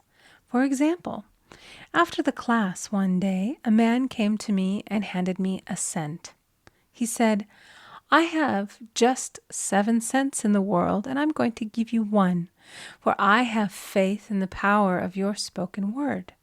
I want you to speak the word for my perfect self-expression and prosperity." I spoke the word and did not see him again until a year later. He came in one day, successful and happy, with a roll of yellow bills in a pocket. He said, "Immediately after you spoke the word, I had a position offered me in a distant city, and am now demonstrating health, happiness, and supply." A woman's self-expression may be in becoming a perfect wife, a perfect mother, a perfect homemaker, and not necessarily in having a public career. Demand definite leads, and the way will be made easy and successful. One should not visualize or force a mental picture. When he demands the divine design to come into his conscious mind, he will receive flashes of inspiration and begin to see himself making some great accomplishment. This is the picture or idea he must hold without wavering. The thing man seeks is seeking him. The telephone was seeking Bell. Parents should never force careers and professions upon their children. With a knowledge of spiritual truth, the divine plan could be spoken for early in childhood or prenatally. A prenatal treatment should be, "Let the God in this child have perfect self-expression.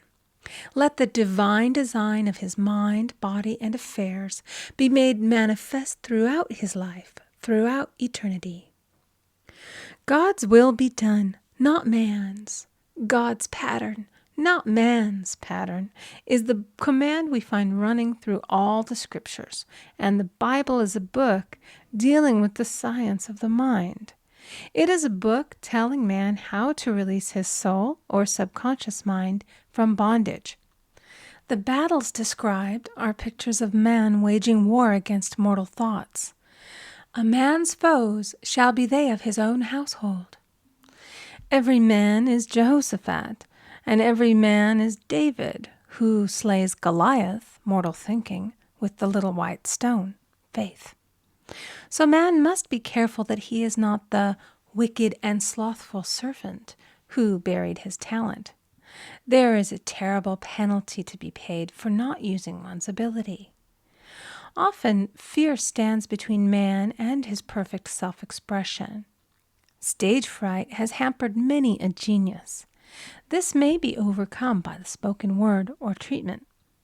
The individual then loses all self-consciousness and feels simply that he is a channel for infinite intelligence to express itself through. He is under direct inspiration, fearless and confident, for he feels that it is the Father within who does the work. A young boy came often to my class with his mother. He asked me to speak the word for his coming examinations at school. I told him to make the statement, "I am one with infinite intelligence. I know everything I should know on this subject." He had an excellent knowledge of history, but was not sure of his arithmetic. I saw him afterwards, and he said, "I spoke the word for my arithmetic and passed with the highest honors, but I thought I could depend upon myself for history and got a very poor mark." Man often receives a setback when he is too sure of himself, which means he is trusting to his personality and not the Father within. Another of my students gave me an example of this. She took an extended trip abroad one summer, visiting many countries where she was ignorant of the languages.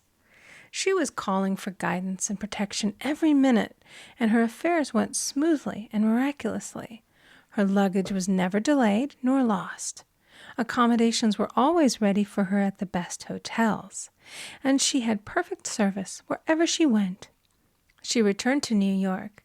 Knowing the language, she felt God was no longer necessary, so looked after her affairs in an ordinary manner. Everything went wrong. Her trunks delayed, amid inharmony and confusion. The student must form the habit of practicing the presence of God every minute. In all thy ways acknowledge him. Nothing is too small or too great. Sometimes an insignificant incident may be the turning point in a man's life. Robert Fulton, watching some boiling water simmering in a tea kettle, saw a steamboat. I have seen a student often keep back his demonstration through resistance or pointing the way. He pins his faith to one channel only and dictates just the way he desires the manifestation to come, which brings things to a standstill. My way, not your way, is the command of infinite intelligence. Like all power, be it steam or electricity, it must have a non-resistant engine or instrument to work through, and man is that engine or instrument. Over and over again, man is told to stand still. O Judah, fear not, but tomorrow go out against them, for the Lord will be with you. You shall not need to fight this battle. Set yourselves, stand ye still, and see the salvation of the Lord with you. We see this in the incidents of the $2,000 coming to the woman through the landlord when she became non-resistant and undisturbed, and the woman who won the man's love after all suffering had ceased. The student's goal is poise. Poise is power, for it gives God power a chance to rush through man, to will and to do its good pleasure. Poised, he thinks clearly and makes right decisions quickly. He never misses a trick. Anger blurs the visions, poisons the blood, is the root of many diseases, and causes wrong decision, leading to failure. It has been named one of the worst sins, as its reaction is so harmful. The student learns that in metaphysics, sin has a much broader meaning than in the old teaching. Whatsoever is not of faith is sin. He finds that fear and worry are deadly sins. They are inverted faith, and through distorted mental pictures bring to pass the thing he fears. His work is to drive out these enemies from the subconscious mind. When man is fearless, he is finished. Maeterlinck says that man is God afraid. So as we read in the previous chapters, man can only vanquish fear by walking up to the thing he is afraid of. When Jehoshaphat and his army prepared to meet the enemy, singing, "Praise the Lord, for his mercy endureth forever," they found their enemies had destroyed each other, and there was nothing to fight. For example, a woman asked a friend to deliver a message to another friend. The woman feared to give the message, as the reasoning mind said, "Don't get mixed up in this affair. Don't give that message." She was troubled in spirit, for she had given her promise. At last she determined to walk up to the lion and call on the law of divine protection. She met the friend to whom she was to deliver the message. She opened her mouth to speak it when her friend said, "So-and-so has left town." This made it unnecessary to give the message, as the situation depended upon the person being in town. As she was willing to do it, she was not obliged to. As she did not fear, the situation vanished. The student often delays his demonstration through a belief in incompletion. He should make this statement: "In divine mind, there is only completion. Therefore, my demonstration is completed. My perfect word, my perfect home, my perfect health." Whatever he demands are perfect ideas registered in divine mind and must manifest under grace in a perfect way. He gives thanks he has already received on the invisible and makes active preparation for receiving on the visible. One of my students was in need of a financial demonstration. She came to me and asked why it was not completed. I replied, "Perhaps you are in the habit of leaving things unfinished, and the subconscious has gotten into the habit of not completing. As the without, so the within." She said, "You are right. I often begin things and never finish them. I'll go home and finish something I commenced weeks ago, and I know it will be symbolic of my demonstration." So she sewed assiduously, and the article was soon completed. Shortly thereafter, the money came in a most curious manner. Her husband was paid his salary twice that month. He told the people of their mistake, and they sent word to keep it. When man asks, believing, he must receive, for God creates his own channels. I have been sometimes asked, suppose one has several talents. How is he to know which one to choose? Demand to be shown definitely. Say, "Infinite Spirit, give me a definite lead. Reveal to me my perfect self-expression. Show which talent I am to make use of now."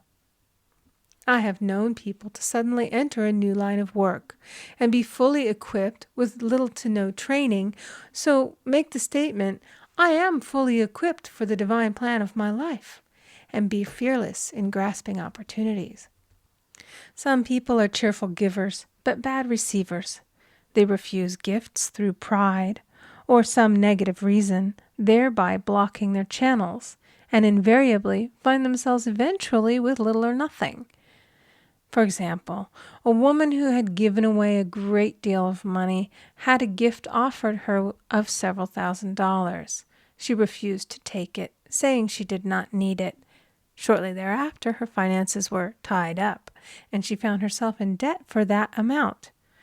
Man should receive gracefully the bread returning to him upon the water. Freely ye have given, freely ye shall receive. There is always the perfect balance of giving and receiving, and though man should give without thinking of returns, he violates law if he does not accept the returns which come to him, for all gifts are from God, man being merely the channel. A thought of lack should never be held over the giver. For example, when the man gave me 1 cent, I did not say, "Poor man, he cannot afford to give me that." I saw him rich and prosperous with his supply pouring in. It was this thought which brought it. If one has been a bad receiver, he must become a good one, and take even a postage stamp if it is given him, and open up his channels for receiving. The Lord loveth a cheerful receiver as well as a cheerful giver.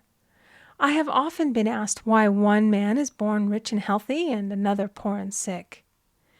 Where there is an effect, there is always a cause. There is no such thing as chance. This question is answered through the law of reincarnation. Man goes through many births and deaths until he knows the truth which sets him free. He is drawn back to the earth plane through unsatisfied desire, to pay his karmic debts or to fulfill his destiny. The man born rich and healthy has had pictures in his subconscious mind, in his past life, of health and riches, and the poor and sick man of disease and poverty. Man manifests, on any plane, the sum total of his subconscious beliefs. However, birth and death are man-made laws, for the wages of sin is death. The Adamic fall in consciousness through the belief in two powers. The real man, spiritual man, is birthless and deathless. He was never born and has never died. As he was in the beginning, he is now and shall ever be. So through the truth, man is set free from the law of karma, sin, and death, and manifests the man made in his image and likeness. Man's freedom comes through fulfilling his destiny, bringing into manifestation the divine design of his life. His Lord will say unto him, "Well done, thou good and faithful servant. Thou hast been faithful over a few things. I will make thee ruler over many things," death itself. "Enter thou into the joy of thy Lord, eternal life."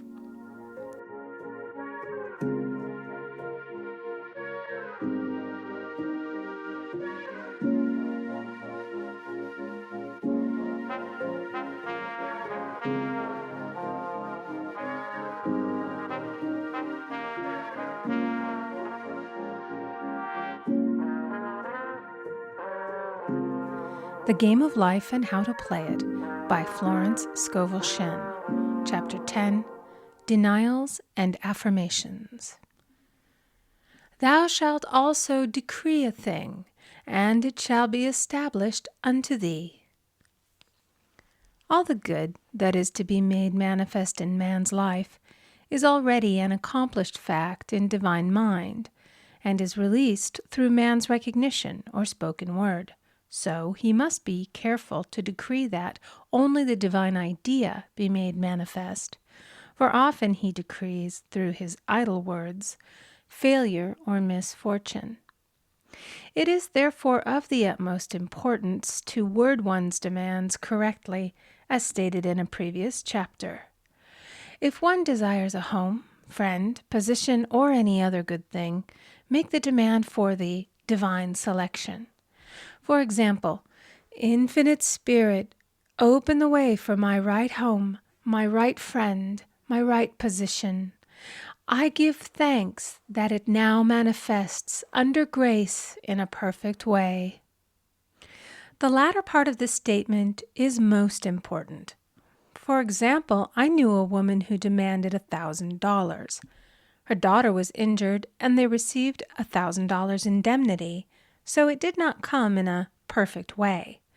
The demand should have been worded in this way: Infinite Spirit, I give thanks that the $1,000, which is mine by divine right, is now released and reaches me under grace in a perfect way. As one grows in a financial consciousness, he should demand that the enormous sums of money which are his by divine right reach him under grace in perfect ways. It is impossible for man to release more than he thinks is possible, for one is bound by the limited expectancies of the subconscious. He must enlarge his expectancies in order to receive in a larger way. Man so often limits himself in his demands. For example, a student made the demands for $600 by a certain date.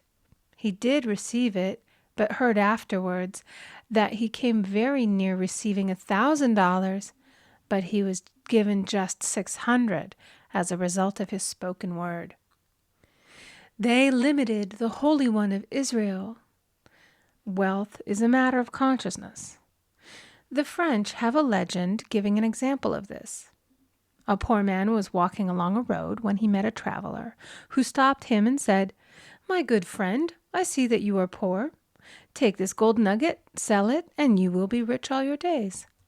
The man was overjoyed at his good fortune and took the nugget home.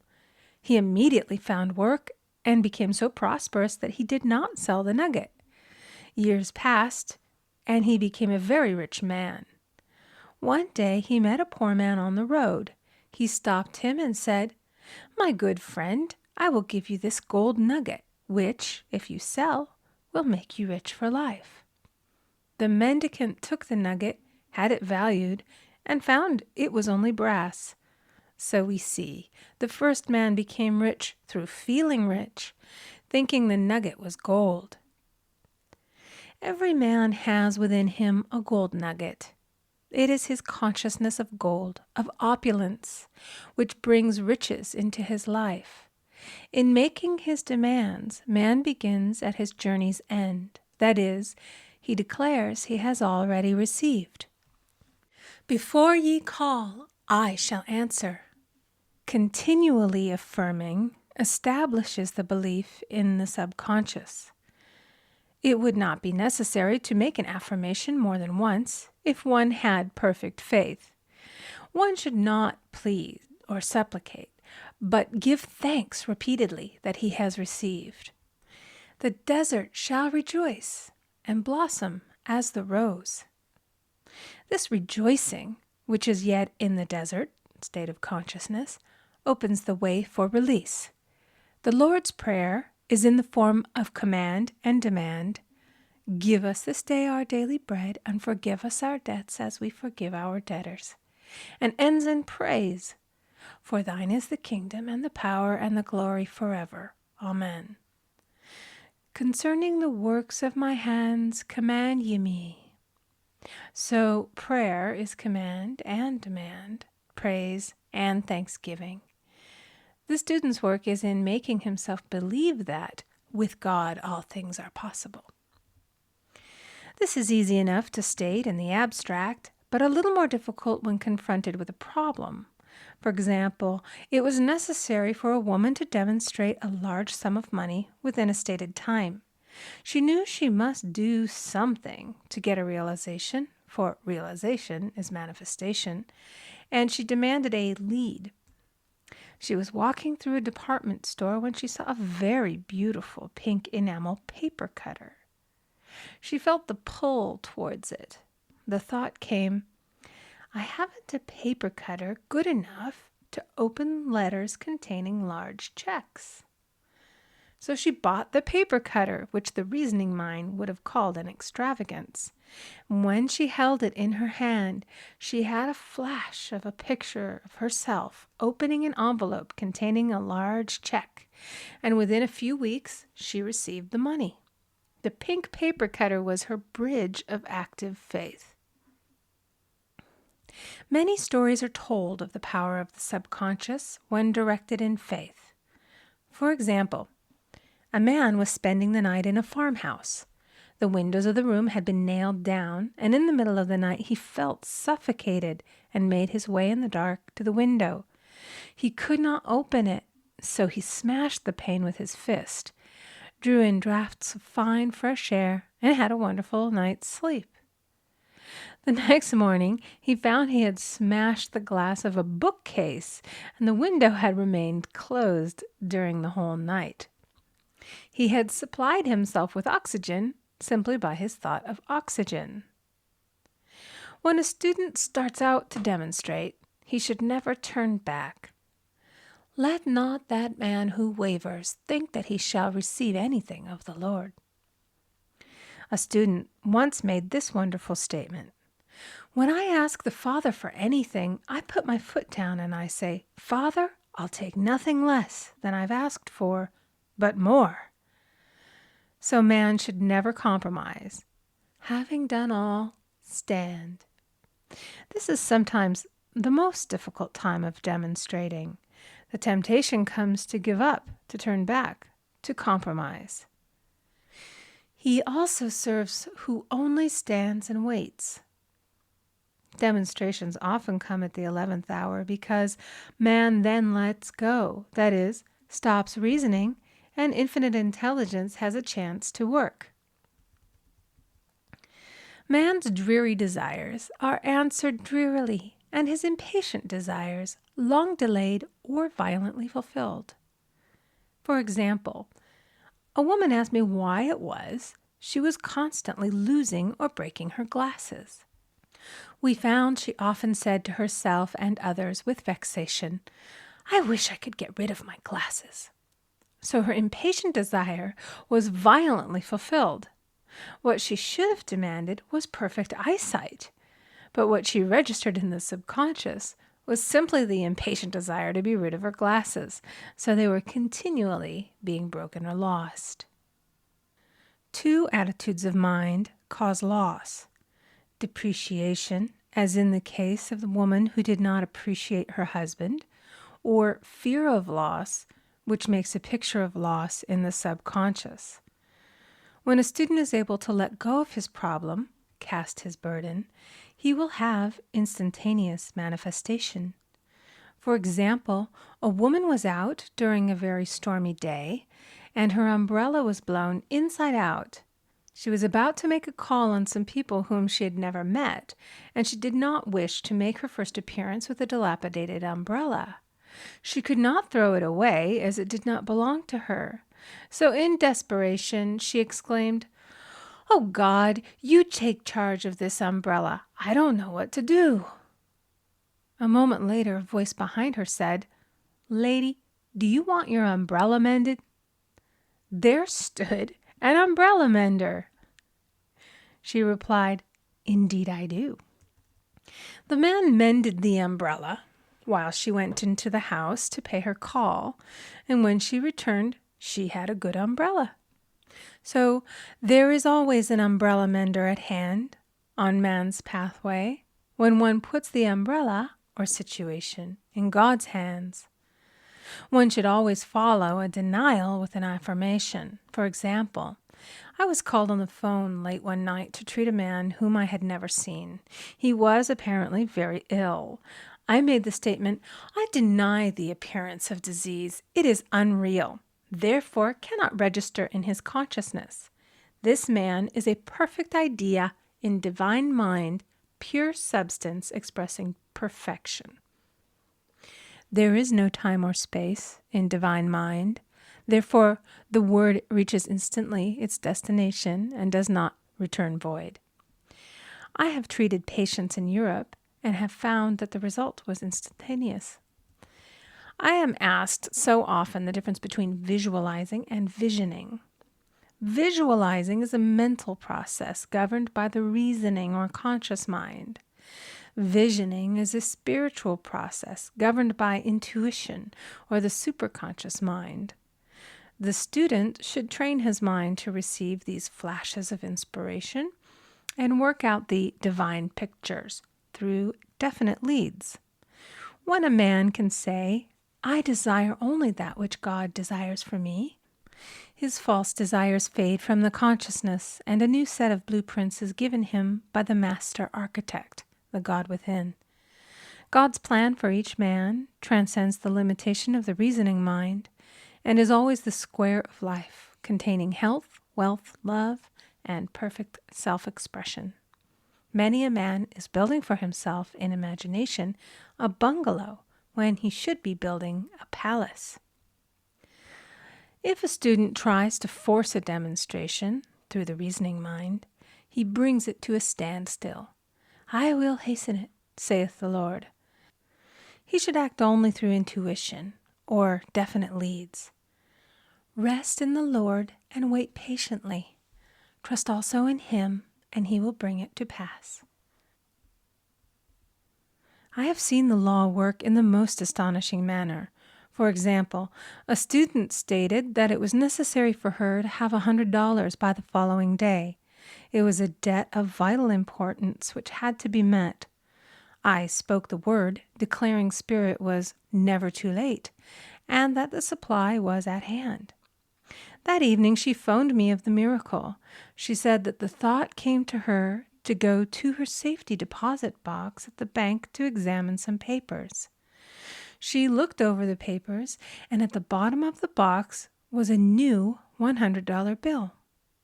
She was astounded, and she said she knew she had never put it there, for she had gone through the papers many times. It may have been a materialization, as Jesus Christ materialized the loaves and fishes. Man will reach the stage where his word is made flesh, or materialized instantly. The fields ripe with the harvest will manifest immediately, as in all of the miracles of Jesus Christ. There is a tremendous power alone in the name Jesus Christ. It stands for truth made manifest. He said, "Whatsoever ye ask the Father in my name, he will give it to you." The power of this name raises the student into the fourth dimension, where he is freed from all astral and psychic influences, and he becomes unconditioned and absolute, as God himself is unconditioned and absolute. I have seen many healings accomplished by using the words, "in the name of Jesus Christ." Christ was both person and principle, and the Christ within each man is his Redeemer and salvation. The Christ within is his own fourth-dimensional self, the man made in God's image and likeness. This is the self which has never failed, never known sickness or sorrow, was never born, and has never died. It is the resurrection and the life of each man.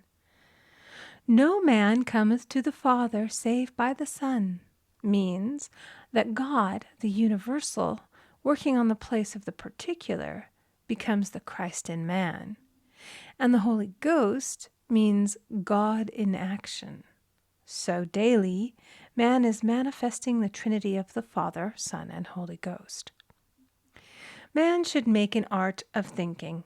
The master thinker is an artist and is careful to paint only the divine designs upon the canvas of his mind. And he paints these pictures with masterly strokes of power and decision, having perfect faith that there is no power to mar their perfection, and that they shall manifest in his life the ideal made real. All power is given man through right thinking, to bring his heaven upon his earth, and this is the goal of the game of life. The simple rules are fearless faith, non-resistance, and love. May each reader be now freed from that thing which has held him in bondage through the ages, standing between him and his own, and know the truth which makes him free. Free to fulfill his destiny, to bring into manifestation the divine design of his life, health, wealth, love, and perfect self-expression. Be ye transformed by the renewing of your mind.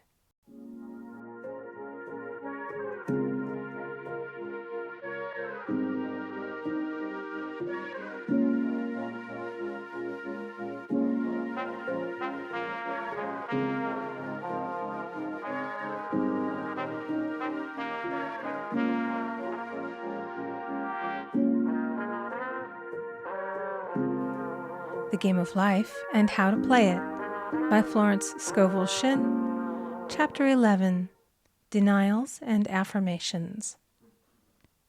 For prosperity. God is my unfailing supply, and large sums of money come to me quickly, under grace, in perfect ways. For right conditions. Every plan my Father in heaven has not planned shall be dissolved and dissipated, and the divine idea now comes to pass. For right conditions. Only that which is true of God is true of me, for I and the Father are one. For faith. As I am one with God, I am one with my good, for God is both the giver and the gift. I cannot separate the giver from the gift. For right conditions. Divine love now dissolves and dissipates every wrong condition in my mind, body, and affairs. Divine love is the most powerful chemical in the universe and dissolves everything which is not of itself. For health. Divine love fills my consciousness with health, and every cell in my body is filled with light. For the eyesight. My eyes are God's eyes, I see with the eyes of spirit. I see clearly the open way. There are no obstacles on my pathway. I see clearly the perfect plan. For guidance. I am divinely sensitive to my intuitive leads and give instant obedience to thy will. For the hearing. My ears are God's ears. I hear with the ears of spirit. I am non-resistant and am willing to be led. I hear glad tidings of great joy. For right work. I have a perfect work in a perfect way. I give a perfect service for perfect pay. For freedom from all bondage. I cast this burden on the Christ within, and I go free. End of The Game of Life and How to Play It by Florence Scovel Shinn.